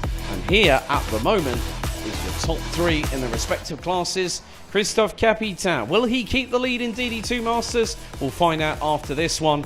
Jeremy Bresler and Michael Becker. Could there be a shift in second and third in the championship? Wait and see to find out. Then we go to the top 3 in Max DD2. Sam Knopfjes, 4 wins in a row. Can it be win number 5 here at the home of champions here on a very hot Saturday afternoon in June?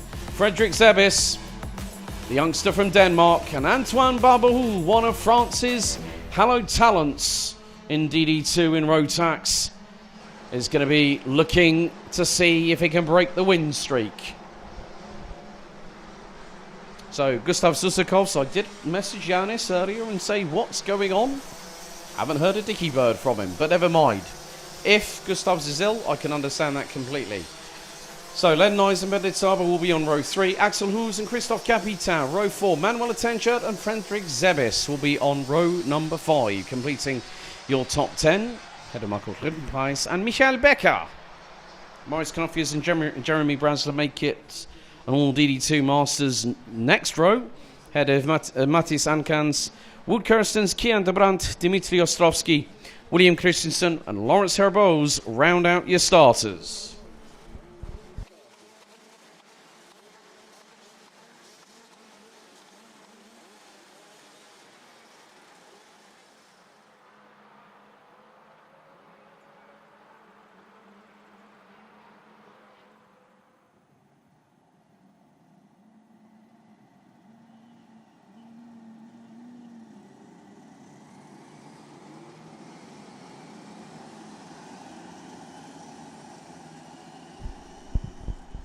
Red lights on the gantry as we are set and ready for 15 minutes, plus an additional lap of racing. Revs up, lights on, and we're green. We're underway. Good start by Sam Knopfjes. And this is going to allow Nicolas Guillaume to get through very quickly. Len Nyes trying to dive up the inside of Antoine Barbaroux as well. But Barbaroux is going to keep a hold of the position for the meantime. The field makes its way through towards turn 5. As Bendit Sabo trying to get through on Len Nyes in the meantime. Looks like Manuel Tenchert's got the bit between his teeth as well as the man from Austria. But Knopfjes, Guillaume, Barbaroux round out the top 3. 4th will be, I think that's going to be Len Nyes. He's ahead. And Len Nyes got through on Antoine Barbaroux, who had a bit of a slip up going through turn 9. Oh dear, well. And Guillaume Ménager going, Allez Antoine! I know exactly who you're cheering on, Mr. Barbaroux. Barbaroux who's now got Len Nyes in front, Bendit Sabo behind him. Sam Knopfjes leads, Nicolas Guillaume less than 3/10 behind after the opening lap. And Barbaroux retakes 3rd place off of Len Nyes. And Len Nyes trying every trick in the Karting Genk playbook there. I've seen that before, sunshine. Oh, it's great to see these younger drivers coming through into DD2 now, such as Len Nyes, such as Gustav Zusakov. So I was really looking forward to seeing how he was getting on. I've seen the progression of Axel Hoos, William Norbeek, I think, Frederick Zebis, Kian de Brandt. But then seeing some of the older guard, such as Michael Becker, who I've known for years, based out of Hagen in Germany. Seen of one of the most testing races for British karting legend Terry Fullerton, who back in the 1970s was a teammate of Ayrton Senna da Silva at the DAP factory team that year. But Barbaroux is between a bit of a rock and a hard place. He's losing time to Guillaume and Knopfjes, who are a little bit further up the road. But more to the point, he's got to get away from Nyes and also Sabo behind. But if they start battling away, those two, then that's going to give him the opportunity and the impetus to get away.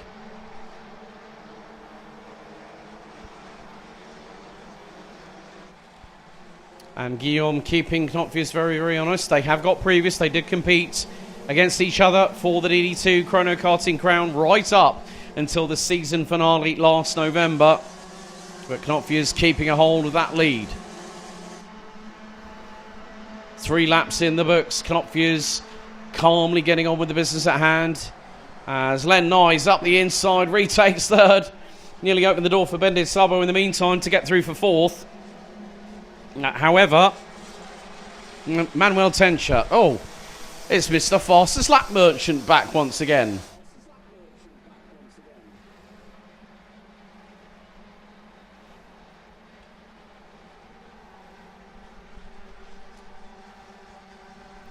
Uh, 55.261 on that particular occasion for the man in the 484 from Austria. He's closing in on Axel Hoos. Len Nyes has gone purple. Sector 2.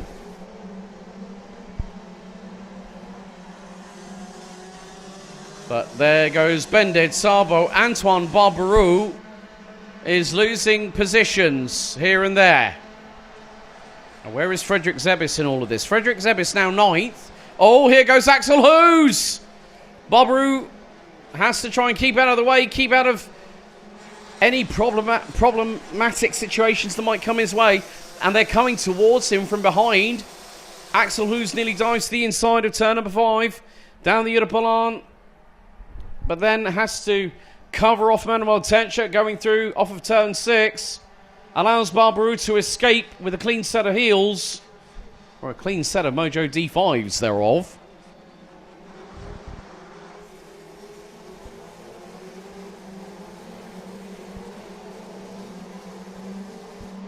And at the moment, well, in terms of DD2 Masters, can Michael Becker get a win this season? It's been a tall order for the man from Hagen in Germany. I'm wondering if he's got one of his Frankenstein chassis being used at the moment. Or is he still using Der Roter, the red chassis? Antoine Barbaroux's just had a warning flag from race control. And that's basically a case of them saying, we are keeping our keen eyes on you, young sir. And as I say that, Lawrence Harbos, the 498 from Bouvin Power, now gets the new fastest lap of this race. 54.833. Nicely done there. Lawrence has moved up from last. Now currently runs P13 at the moment. We still have 9 minutes and 35 seconds. Plus an additional lap still remaining on the timer. But that means that anything can happen. Yeah, I kind of agree there, Guillaume. There could be a possible technical issue there. Maybe that Antoine Barbaroux is having to work with a mechanical problem. But also we have to consider the fact it is 31 degrees Celsius air temperature. There is not a cloud in the sky. Manuel Tencher retakes the fastest lap back once again. 54.784. So the Austrian once more, again, showing his pace at this circuit. And Lawrence Harbos now makes his way past William Nordbeek. And that is for 11th position. And Michael Becker. Now, Michael Becker, in comparison with Christophe Capitan, is lapping pretty much the same. Capitan's last lap was a 55.352. Michael Becker, it's a 55.168 for Capitan. Becker, who's now 4 karts behind him. That was a 55.295.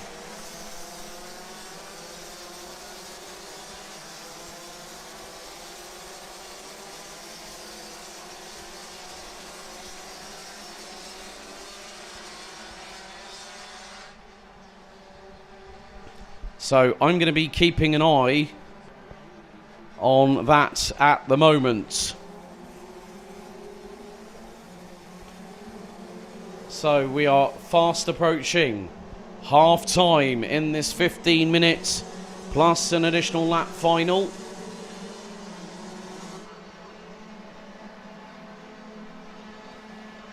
And Sam Knopfjes, his lead over the last few laps has not exceeded half a second, but it's on the bubble of doing so. But Nicolas Guillaume is lapping consistently at the same point. Manuel Tencher has more than at his ready break. He's at his oats to go with it as well. Another new fastest lap. 54.644.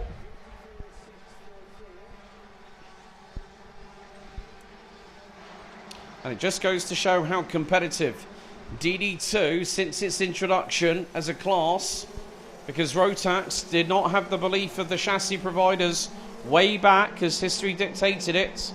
Anyone might have heard the history from Helmut Vogelsam himself, as there goes Bendit Sabo up the inside through on Len Nyes. Oh, they clash wheels. Bob Roo's going to get through for fourth. And here goes Manuel Tencher. Oh, front axle from Len Nyes, bouncing up and down in front of the Austrian. That was definitely a moment that Len Nyes will not forget in a hurry. Tencher will dive to the inside and get that place. That's fifth for the 484 from Austria. If anyone might remember the history, that Rotax went out and decided to develop their own chassis, put it on at the grand finals, and then there was the belief. Now DD2 is one of the most competitive karting categories I know in the globe. Plus with the talent that have been DD2 champions, even DD2 Masters champions. I know of two DD2 Grand Finals champions here in person, and they're both driver coaching. One is Mark Kimber, one is Ragnar Virus. Yes, boys, you've been name checked. And Mark Kimber has done this treble, which is Junior Max Grand Finals champion, Senior Max Grand Finals champion, and then just a handful of years ago went and became a DD2 Grand Finals champion. No one else has equalled that feat. So coming up to the last 4 minutes and 40 plus an additional lap here. Knopfjes is starting to pull a gap. It's 0.8 of a second. Manuel Tencher is absolutely flying. 54.508, and with just under 4.5 minutes to go, guess how far he is behind Sam Knopfjes? 3.1 seconds. Oh, he's driving like he's enjoying it. And now he's got to try and close in on Antoine Barbeau, then fellow Birolart driver Bendit Sabo in the meantime.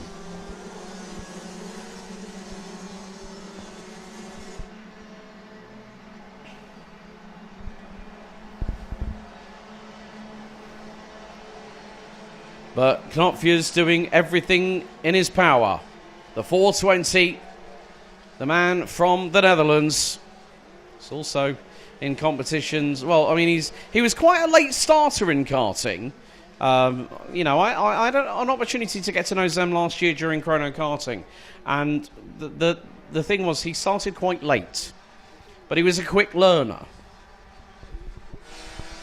and that has showcased into what kind of polished gem we have in front of us. Now Guillaume is starting to ramp up the pace. Bendit Sabo is also doing the same. He's just gone purple in Sector 2. Manuel Tenchet is within striking distance of Antoine Barbaroux for 4th place on the road. This is where things could be very, very interesting indeed.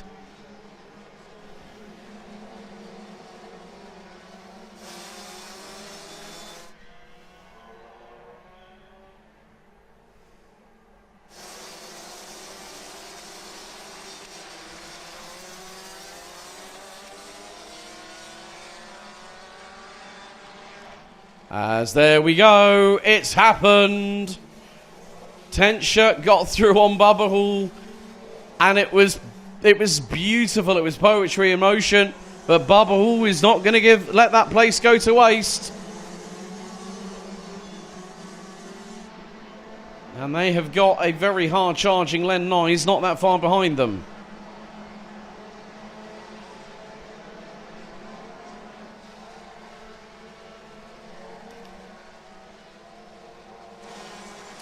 But Zen Knopfjes now on what is lap number 15 is nearly 7/10 of a second ahead of Nicolas Guillaume. Bendit Sabre P3, Manuel Tenchet 4th ahead of Antoine Barbaroux. Frederick Zebis now 7th. This will mean that Knopfjes will further extend his lead, and it will put him on a total of 275 points. That is 5 wins from 5.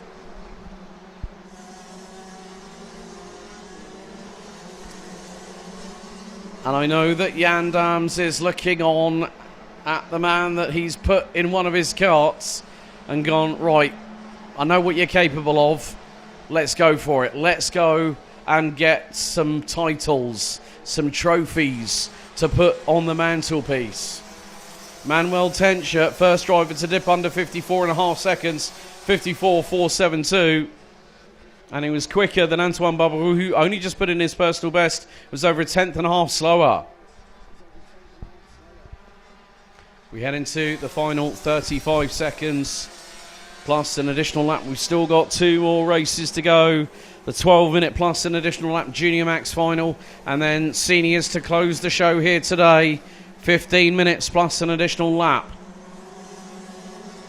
So the best part of nearly half an hour's worth of karting action to entertain you.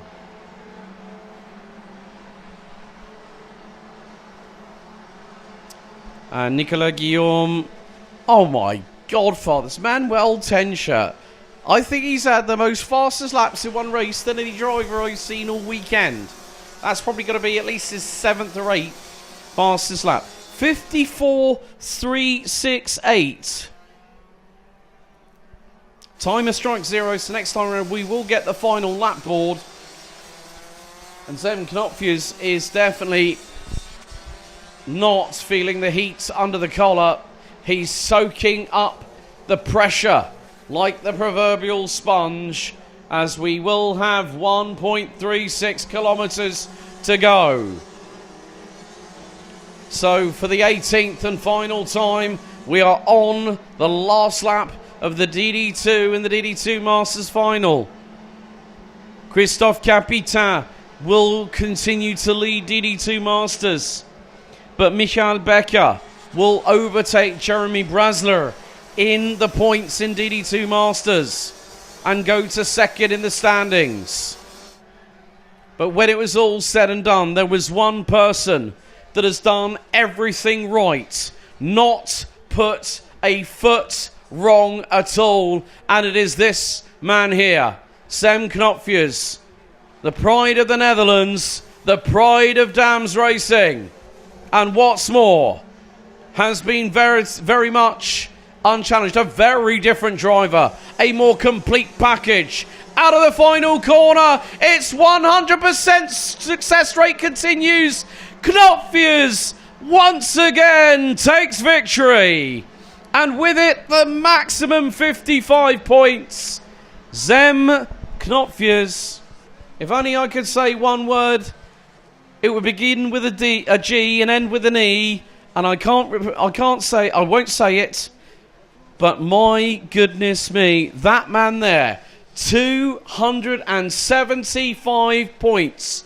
100% finals winner this season. Zem Knopfjus does it again. Winning by just over 7.5 tenths from Nicolas Guillaume. And Bendit Szabo rounding out the top three. Manuel Tenchet fourth. And the fastest lap merchant of the race once again. Ahead of Antoine Barbaroux, Len Nyes, Frederick Zebis, Axel Hoos, William Norbeck and William Christensen. Et c'est aussi une victoire pour le pilote français Christophe Capitain de l'équipe RM Concept. So, Christophe Capitain wins in DD2 Masters in 11th head of Wood Kirstens. Kian de Brandt, Mathis Ankans and Michael Becker will take P2 in the standings for DD2 Masters as he takes 15th head of Moritz Knopfjus, who rounds out the top three, with Marco Treppenpreis and Dmitry Ostrovsky rounding out the finishers. Lawrence Herbo's out with 5 laps to go, and Jeremy Bransler unfortunately retiring on lap 10 with Gustav Zusarkovs on starter. Next up, it's the final for Junior Max.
Why do you come here?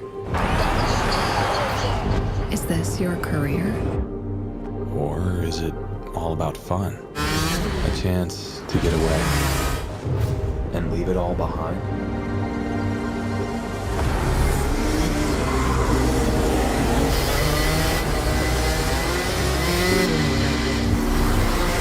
Or do you chase your personal best?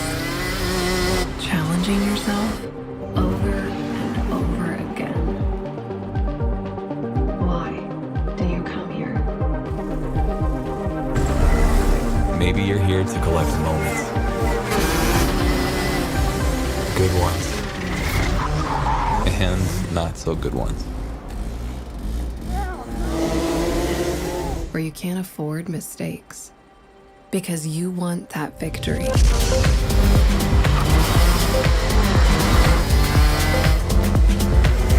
It's all about this one moment when the hard work finally pays off.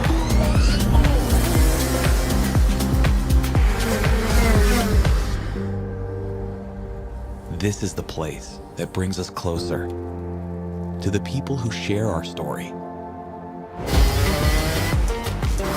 Whoever we are, Whatever we're here for, racing is who we are.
Why do you come here? Is this your career? or is it all about fun? A chance to get away and leave it all behind?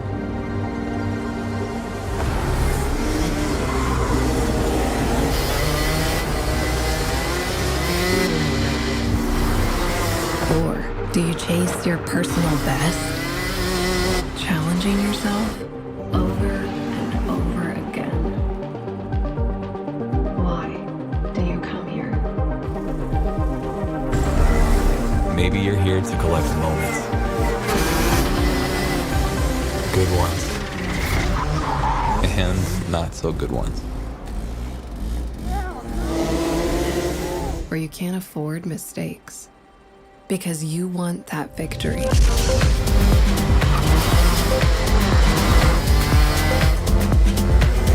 It's all about this one moment when the hard work finally pays off.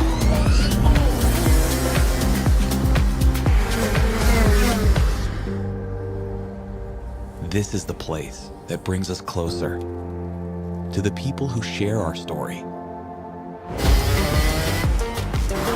Whoever we are, Whatever we're here for, racing is who we are.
So we are moments away from getting our top 36 final for the Junior Rotax division underway as race director Manuel Branco brings all the Junior Rotax drivers to the front of the dummy grid, just explaining what he expects of the drivers. So the top 36 have made it through to this point of the competition, whereby the maximum score any one driver can attain is 55 points.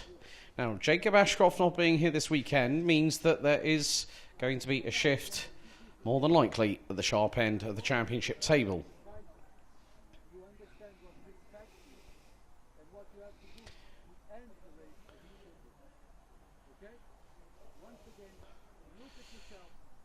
And it is going to be a very, very hot race in terms of air temperature, track temperature, and of course the drivers will have to keep cool heads on calm shoulders for 12 minutes plus an additional lap here at the Home of Champions, as the drivers are now sent back to their karts. And after the intermediate classification, after the qualifying heats, it's Rory Armstrong, the man from Northern Ireland, that will lead the field from pole position. 31st in the championship, but he has been doing fantastically well quite recently in Nuts Corner with a clean sweep the other weekend.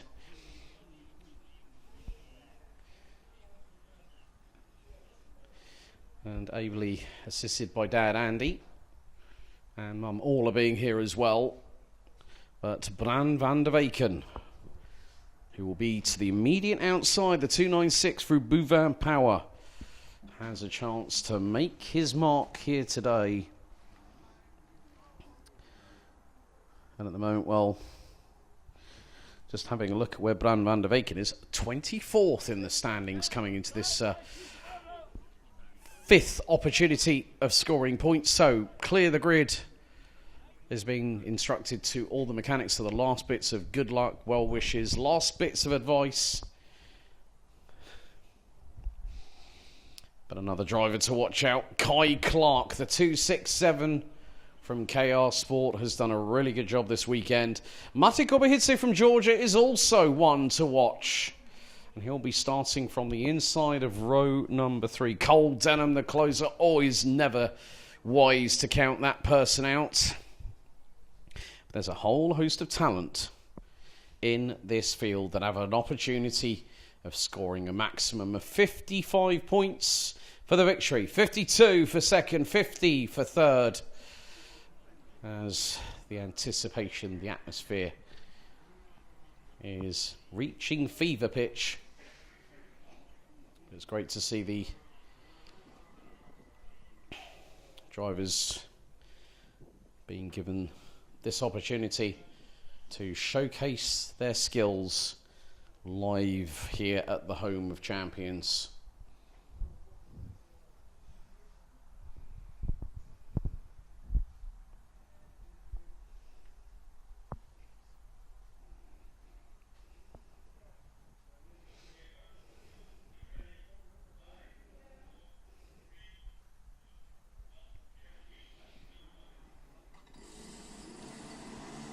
So the driver's instructed via the green flag at the end of the dummy grid to get onto the circuit.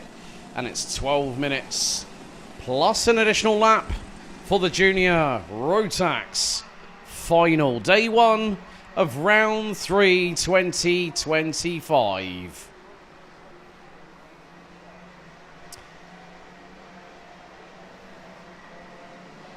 And Rory Armstrong and Bran van der Weyken, 31st and 24th in the championship standings, will lead us from the front row. Here's a reminder of the top 3 ranked drivers up to this point. Jacob Ashcroft, 217 points.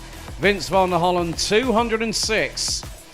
And Noah Barham rounding out the top 3. Noah Barham will be starting towards the bottom part of the top 10. So here it is, your starting grid for the top 36 Junior Rotax final. Rory Armstrong from pole position, Bran van der Weyken alongside on the front row.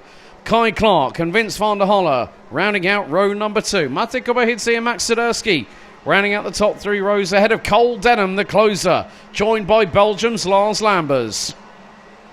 Frederick Flood, Engelbretts and Noah Barham round out the top 10. Sebastian Lersch and Harry Taylor, row number 6. Boris Maximoff and Jules Mulder, and All Dutch, row 7. Alex Goodson and Isaac Barker, row 8.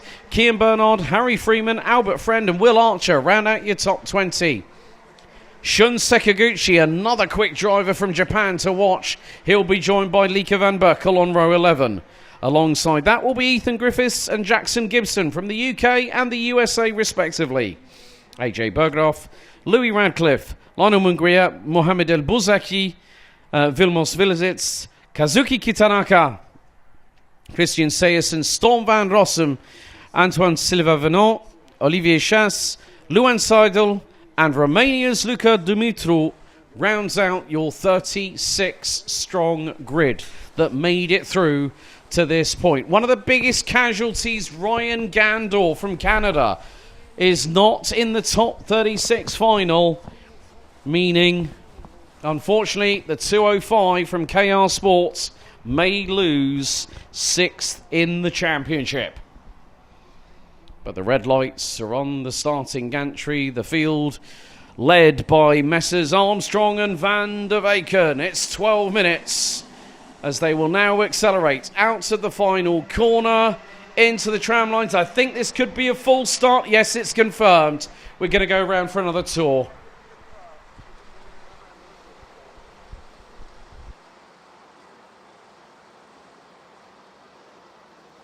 And just another way to heighten the anticipation here in this final.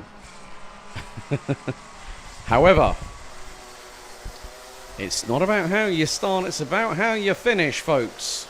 And each one of these drivers knows exactly what they need to do.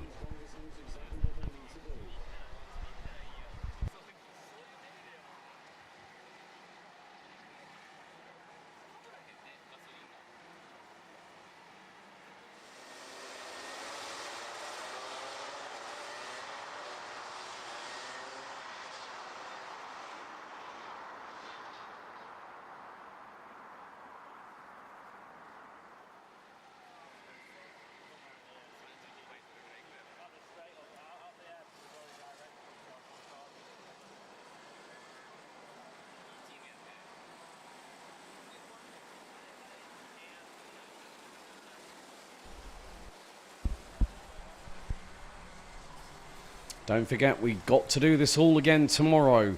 So mechanical sympathy, conservation, but also a calm head on cool shoulders will prevail underneath the searing Saturday afternoon sunshine here in Belgium. The red lights back on the starting gantry. Can we go racing second time around? Revs up, lights on. And the lights are out. We're underway. Good start by Armstrong. As everyone tries to make their way through, Kai Clark will get through on Bran van der Weyken, so will possibly Mate Kobahidze if he tries hard enough. However, everyone makes it through. We've had one actually end up coming out of the dummy grid as everyone making their way up towards turn number 6. Well, turn number 5 for the first time. Looks like the lead has been lost by Rory Armstrong. And I think it's Kai Clark that's leading. It is. I do see a flash of KR Sport Saturday whites. 3 wide coming out of turn number 8. That was a bit perilous there. Someone's gone onto the grass and started mowing it. And it is going to be Kai Clark leading. Mate Kobahidze looks to be up into P2. Battle for 3rd. So after the opening lap, it is Kai Clark leading from Mate Kobahidze, Bran van der Weyken, Rory Armstrong, Cole Denham now 5th. Frederick Flood, Engelbrecht, Noah Barham rounding out the top 7 ahead of Vince van der Holle, Max Sidursky and Harry Taylor. Shun Sekiguchi and Lieke van Berkel have both moved up 4 places apiece. 17th and 18th they run respectively at the moment. There's the 212 of RS Competitions, Frederick Flood, Engelbrecht, the Norwegian racer.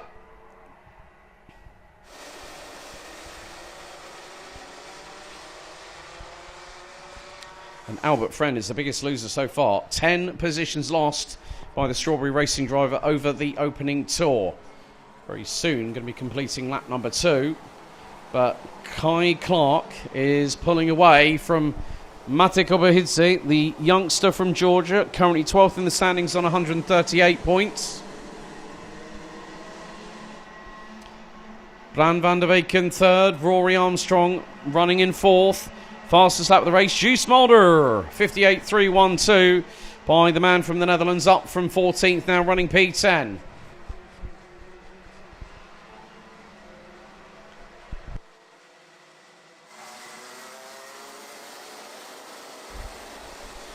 Guy Clark, in the meantime, has started to pull away a little bit further from Mate Kobahidze, but Max Siderski opening fastest sector of the race so far. 23.289 by the Belgian for SP Motorsport. Running in the 2.97, Rory Armstrong now starting to get the bit between his teeth. As a little bit further back, Noah Barham ahead of Cole Denham, I believe, as they make their way through into turns 12 and 13. So Clark will lead after lap 3. Kobahidze, Van der Weyken, Armstrong, Flood Engelbrechts, Cole Denham, Vince van der Holle, Max Siderski and Noah Barham with Juice Mulder running out the top 10. And there is the 2.94 of Cole Denham. Harry Taylor, now fastest of anybody. The number 225 puts in a 57.817, an ideal lap time with all the sectors combined. 57.36. But there is still going to be plenty of race distance remaining in this Junior Max final.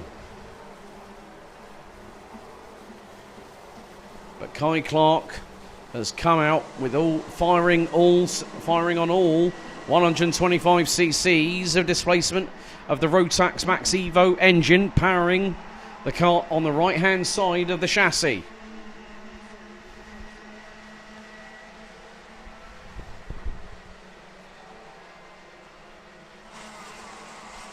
Now, after the opening 4 laps, here goes the 2.94 up the inside. Cole Denham through on Frederick Flood Engelbrechts, and that is for 5th place.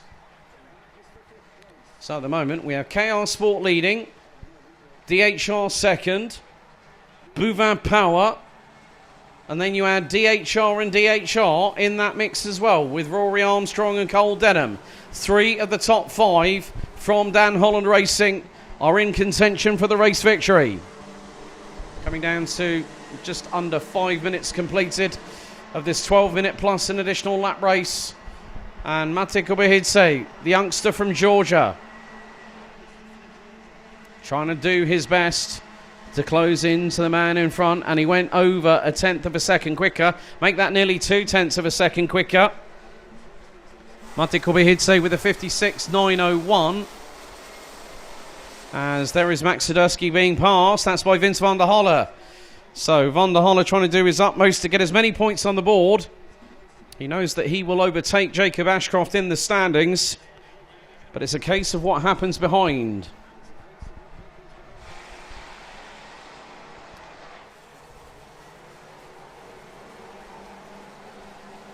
Juice Mulder looking up the inside, the 274 of Noah Barham. And Noah Barham might get a good amount of points here, but can it be enough? Frederick Flood Engelbrechts drops behind Van der Holle and Siderski. There's a little bit further back. Mohamed El Bouzaki gets a warning flag from race control. The 237 currently sitting in 29th, just ahead of Switzerland's Luan Seidel. And there goes another move here. That is on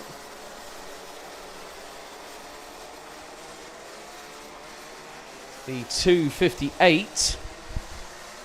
Shun Sakaguchi. His son. Oh, dearie me, no. 1 into 2 into 3 does not go. So one had the back bumper mounted, and the other one got of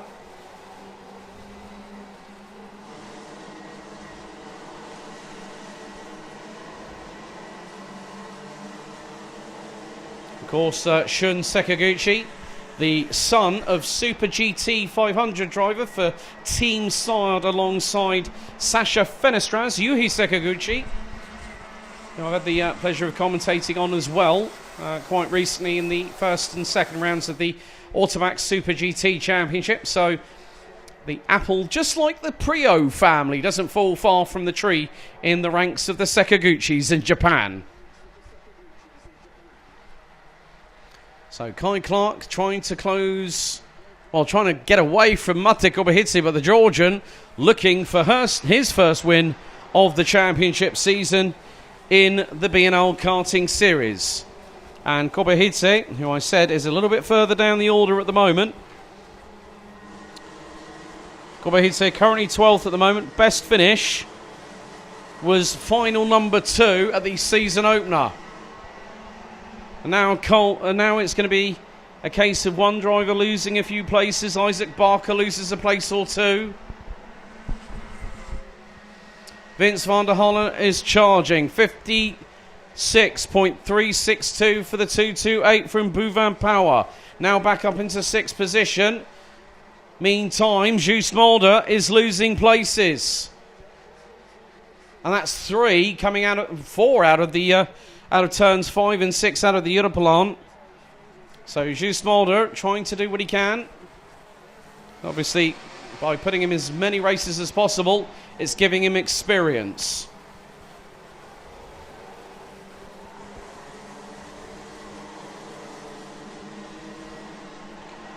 So we're coming down to the final 3 minutes and 20 seconds. As the 2-1-3, Noah Barham loses a place to Lars Lambers. Mate Kobahidze is within half a second of Kai Clark, but in the meantime, there is the 2-2-5 of Harry Taylor. He's got the hard-charging Norwegian. Oh, that was a bump and run there from the 212. That's now going to bring in, I think probably more than likely, Lars Lambers into that. Oh, and Lambers sideways. He manages to hold it, but loses at least 6 positions through turn 8. Oh, it's just, you see these drivers, they try so hard, and now it gets to the point where the more points you gather, the better off you are. And now Kai Clark has got a comfortable lead. But Mate Kobahidze is not going to give up. He's going to put everything into it. Right up until the checkered flag waves. Harry Freeman between a rock and a hard place. He's got his teammate Will Archer from KR Sport in front. Behind they've got Lars Lambers, who's tumbled all the way down to 15th. And just in front looks like they've got Kian Bernard as well. In the 292, he's up 5 spots from 17th on the grid. Runs 12th at the minute.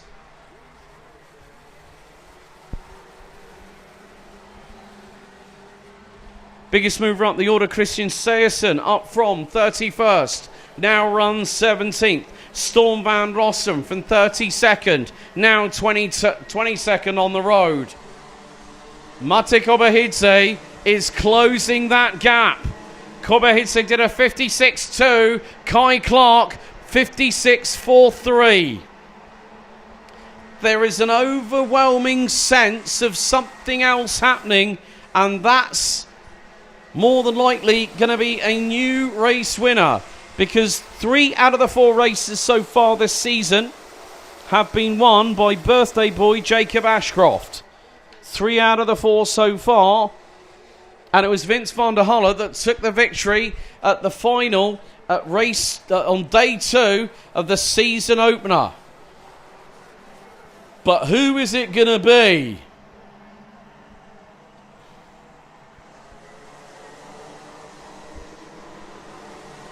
Now, where is Noah Barham in all of this? He's 9th at the moment. But we are going to, next time around, we've crossed the line with 30 seconds to go. Kobahidze's got to pull everything out of the bag, as there is Rory Armstrong. He's back through on Cole Denham. P4, that'll be 49 points for Armstrong, 48 for the closer. As now there goes Vince van der Holle. Here goes Rory Armstrong.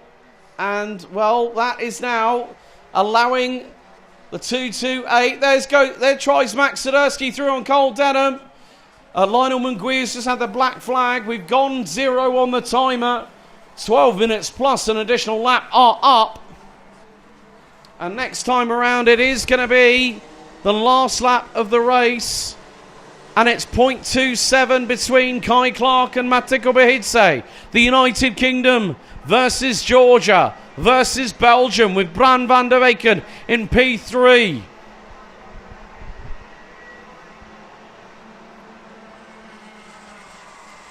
But I don't think Mate Kobahidze has got enough. Kai Clark has done exactly what he's needed to do. He started from the inside of the second row of the grid. Kobahidze's done a sterling job so far this weekend and has really helped himself out. Now, where is Kai Clark in all of this with regards to the... Well, because there is the Rotax Max Euro Trophy here next weekend. So Kai Clark will be competing in that one. However, we go down to the final couple of corners. Out of the last turn, it's a new winner. It's KR Sports, Kai Clark that wins. Mate Kobahidze just under 2.5 tenths behind.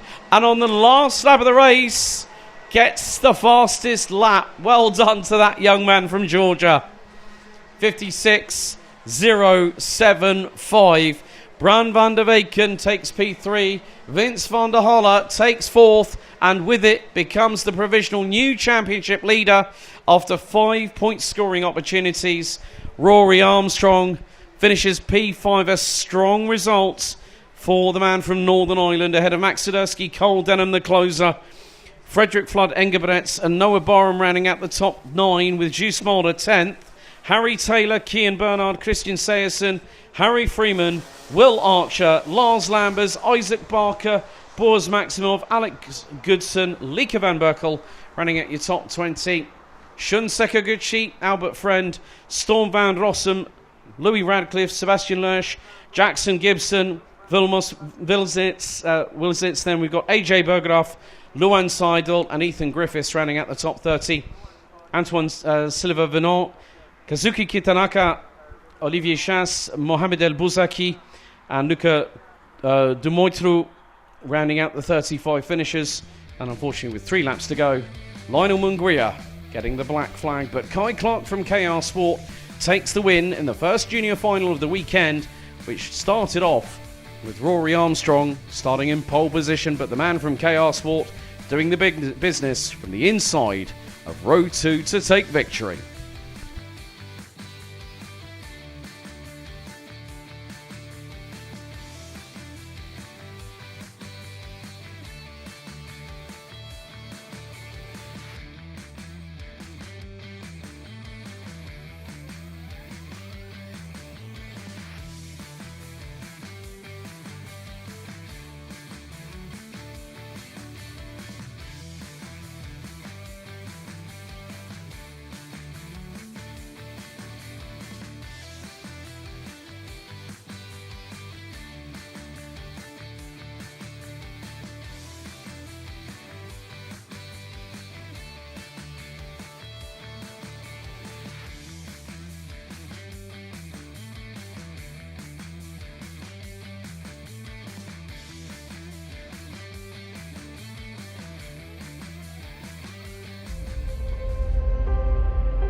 So, one more race to go, and it is the Senior Rotax final. However, there have been some developments because not everybody will be starting on track. Some drivers, which will include Strawberry Racing's Tino Sidler, he's going to be starting from the repair area, which is on the right-hand side by the dummy grid.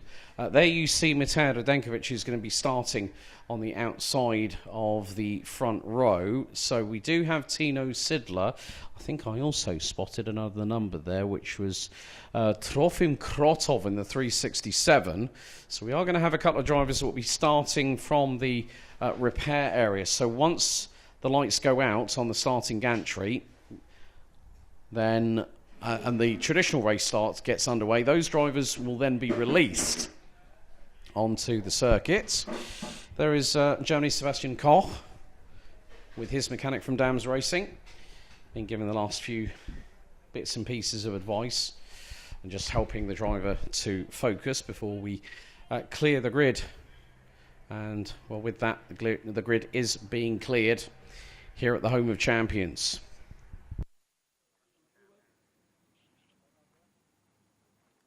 Estou a ouvir muito mal.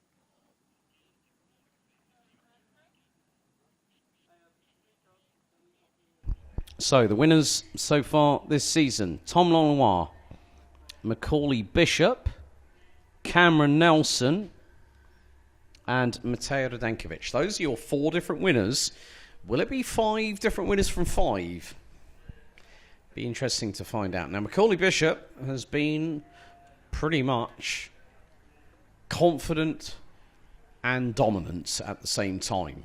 Has run to the victory in both of his respective heats. Radenkovic has been, again, showing the great turn of speed that I've seen from this young individual from Belgium, with Serbian heritage as well, and I know the family is watching. Good to catch up with Alexander, Mateo's dad, a little bit earlier on, and I just said to him, just say, good luck from me, and just say, go out there and just kick some backside. And that's exactly what Mateo has also been doing in his own right. However, it is now the opportunity to score points. So the green flag waves at the last time of the day on the dummy grid as we get set and ready. Understarters orders for the top 36 final for Senior Max for day 1, round 3, BNL 2025 here at the Home of Champions. And let's give you a reminder of the top 3 ranked drivers in the championship. Tom Lanois, the man from France, on 209 points. Will he keep the lead in the championship, or will it go to Macaulay Bishop from the United Kingdom? And Tino Sidler has got a lot of work to do. Jules Levar and Trofim Krotov are the 2 other drivers that will start from the repair area. So your starting grid will be Macaulay Bishop, Mateo Radenkovic on the front row, Sebastian Koch and Matthias Jellerup rounding out the top 2 rows.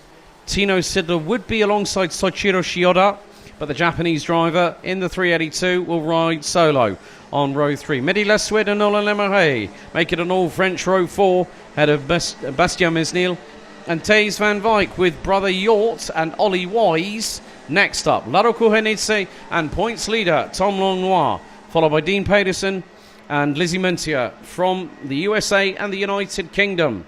Then it's Titouan Lescali and Charlie Smith, Ollie Yonkers and Ryan Bourguignon, Attila Kalapax and Omar Ganoum, Sverre Ubben and André Remy, Tino Potier and Lewis Goff, Dante Simmer and Armand Hamilton, Lloyd Hare, Trofim Krotov starting from the repair area, Christopher Holst, Mathis Turlo, Knud Nielsen, Anja Levar, Enzo Zani and Jules Levar set to round out the grid.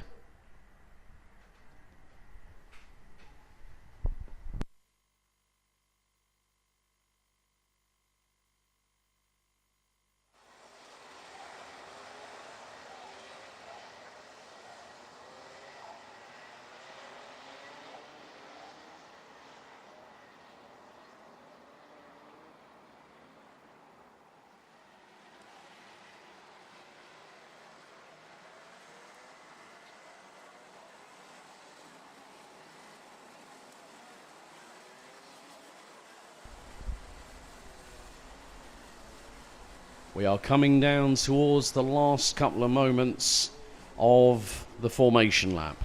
15 minutes plus an additional lap of racing to see who will be the winner for the 5th final this season in Senior Rotax. Can Macaulay Bishop become the first 2-time winner? Can the same be said of Matej Radenkovic? But with a few different factors in the mix, we go. Revs up for the final time. Lights are out. We're underway. And it's the run down to turn 1. Bishop will lead. Sebastian Koch looking up the inside of teammate Matej Radenkovic. As everyone trying to make it through. As the 3 other drivers, Tino Sidler, Trofim Krotov and Jury Levar, get released from the dummy grid. And they are trying to catch up with the field in front. But it is Macaulay Bishop that leads the way. Matej Radenkovic, P2. Sebastian Koch, Matthias Jaderup rounding out the top 4 at the moment.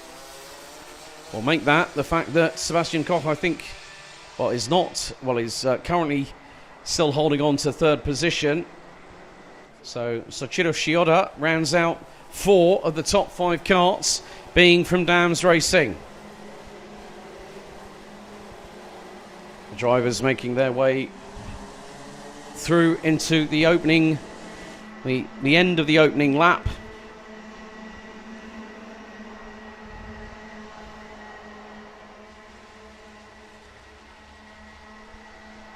So Bishop leads by just under 3/10 ahead of Radenkovic, Koch, Jaderup, Shioda, Nolan Emirate up 2 places. As here we go, it's Matthias Jaderup.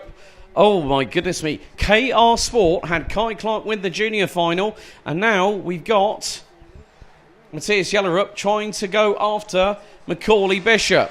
Oh, this is going to be an interesting one. Mehdi Laswed is also trying to move up in the G-Kart 53 Sodi kart. Sodi kart, the brand based not too far outside of the place where legends are born. Le Mans, the brand run and operated through Bertrand-Pignelet. Sodi kart, a well-known and well-established partner of Rotax at the grand finals. But Matej Radenkovic trying to do what he can to close back in on the Dane.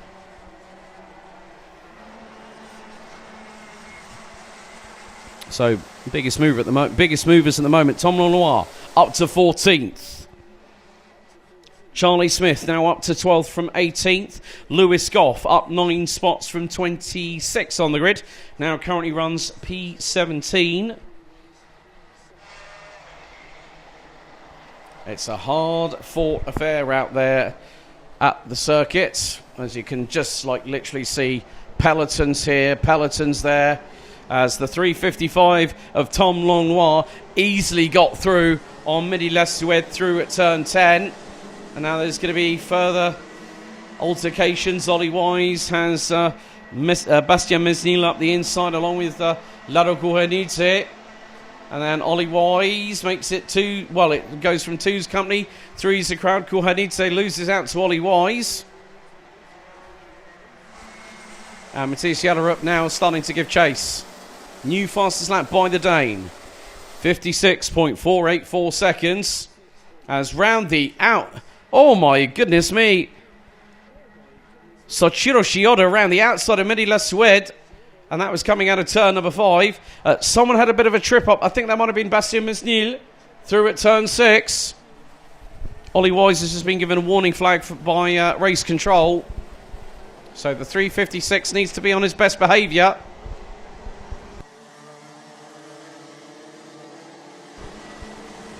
As Mehdi Laswed now back through on Soichiro Shioda. And that is for 7th on the road. Charlie Smith is 3 places away from the top 10. Lewis Goff is up 11 places now. Matej Radenkovic, new fastest lap of the race. Man in 3rd position. 56.049.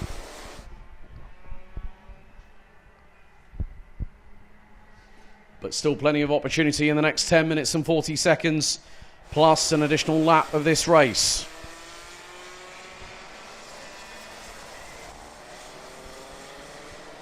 But Tom Longnoir has now got a definitive bona fide chance of becoming another driver to has an opportunity. Longnoir has placed nowhere outside of the top 3 this season so far. And he's just put in the fastest lap of the race. 55.595 for the Frenchman.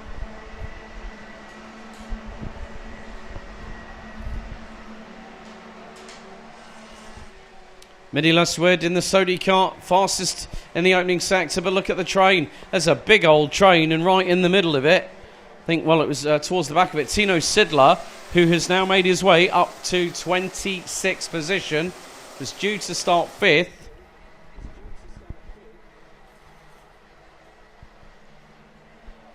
Nolan Emery from RM Concept now fastest overall in sector number 1. Lizzie Mentia was just outside of the top 20. She's now recovered so far to 18th position behind the UAE's Oscar Ganoum. But now, at this moment, Matthias Jellerup is starting to, fraction by fraction, close that gap on Macaulay Bishop as we head into the final 9 minutes of the race day, plus an additional lap. And the battles are fast and furious up and down the order. Nolan Emery, new fastest lap time, 55.544, as the 370 gets past. Dante Sima, I think that was by Armand Hamilton. There is the 314. Oh no! Drama for Tino Sidler! And that bumper is bent upwards on the right-hand side. Oh, heavens forbid. Tino Sidler, P3 in the championship up until this point. That is going to compromise his points finish. Now, where is Charlie Smith? Charlie Smith is 11th and climbing. Lewis Goff now 12th. All I can say is keep your eyes on the 312 and the 351 of Strawberry Racing and Sam Pollitt Racing. Charlie Smith now has a bona fide opportunity. If he finishes 8 places in front, well, he will finish 8 places in front.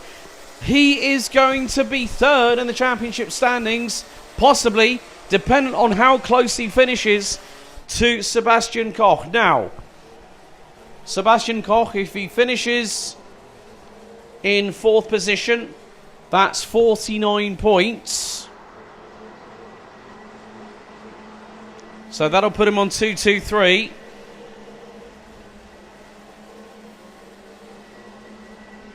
Charlie Smith on 11th will be 42, so it'll be nip and tuck.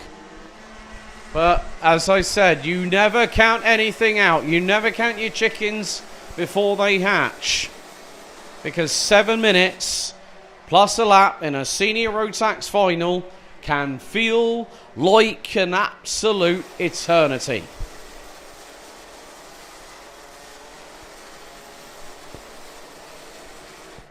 But at the moment, Macaulay Bishop is doing the business.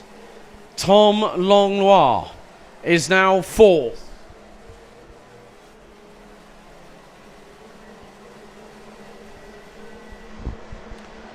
So that would still keep Longnoir as the championship leader. If he takes, if it's 4th, that will be 49 points. That'll put him on 258. Macaulay Bishop with a victory.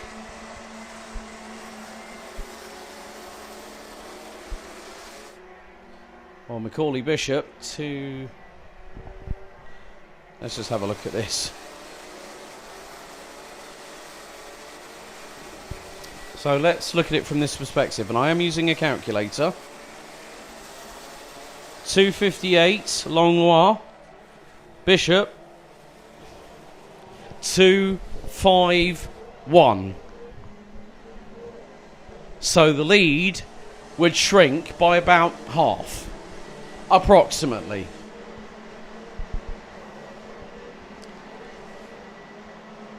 But Tom Longnoir, to try and get up to If he gets to third, that'll be 259 points.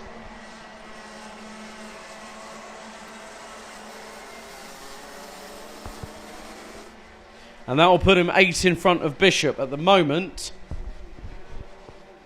That will be 7 points differential. And what is it now at the moment? 13. So nearly halved, give or take. Macaulay Bishop hasn't put a foot wrong here on day one. Not at all. There is Matej Radenkovic trying to close in on Mateusz Jalerup.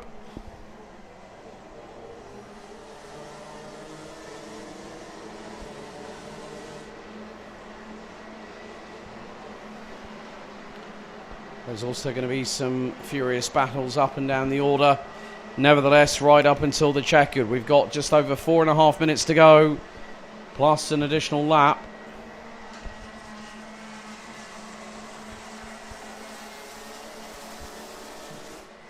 So there's still plenty of opportunities for a fly to be put in the proverbial ointment. Or waiter, there's a fly, my soup. Sverre Ubben has been progressively moving up the order. And, well, he's now in 21st, having started 23rd on the grid. So Sverre Ubben having a very difficult race day on home track soil. But there's an opportunity for him to get into the top 20. He's going to look to the inside of the 301 Omaganum at turn 9 and has got the move done. But they are battling tooth and nail. And there's some very, very big battles going on. Lewis Goff now having to defend. And then through goes Jort van Wyk in the 333. Along with that, Titouan Lescali is involved in that battle. That is for 11th position. Charlie Smith now finding that he's actually moving away from that battle. He's about 3 seconds up the road as 6 liners. Third is not going to go well. And that was the 318 of Lescali. Front axle in the air and hits the ground hard. But there's dramas. Oh no! Drama for that is Lewis Goff. The 351 from Sam Pollitt Racing. The engine has failed. The engine has failed. Drama for Goff after what was such a promising comeback. And the body language tells the story. My heart goes out to that young man there. Did such a great job. Such a great job. And unfortunately, the engine had said, no, that's it. Your day's over, I'm afraid, Lewis. And he was banging the top of the head of the engine with his fist, trying to see if there was anything wrong with maybe the spark plug or the lead, or maybe it could have been something wrong with the squish.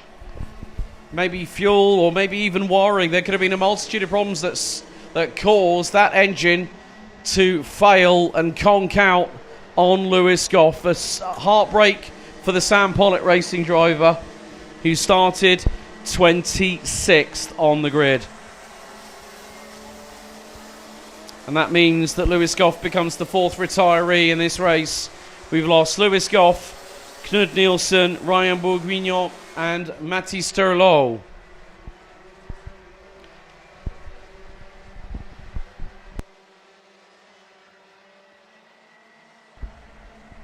But things have stabilised at the front end of the field. Macaulay Bishop is trying to keep away from those behind him.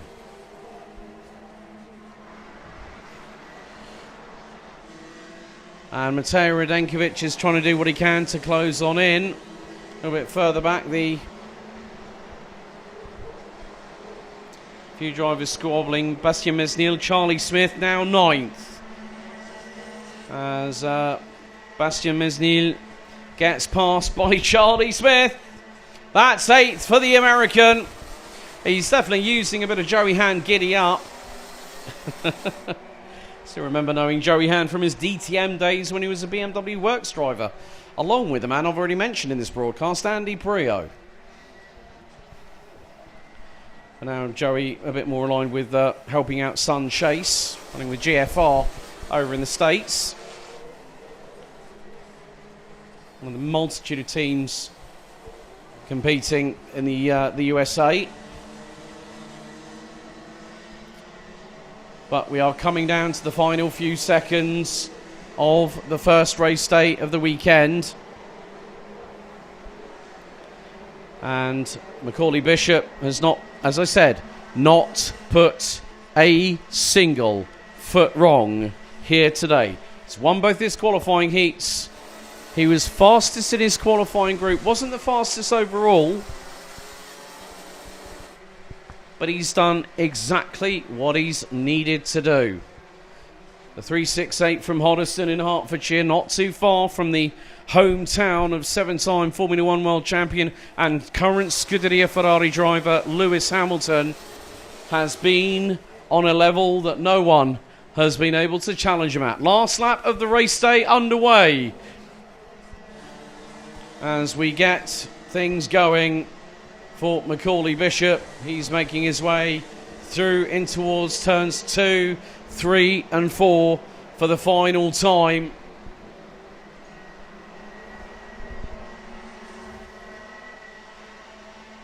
And it's down the Europolanda 368 will go on lap 18 out of 18. Still some battles to try and keep an eye on, but meantime, let's concentrate on the man who's going to become the first two-time winner here this year in 2025.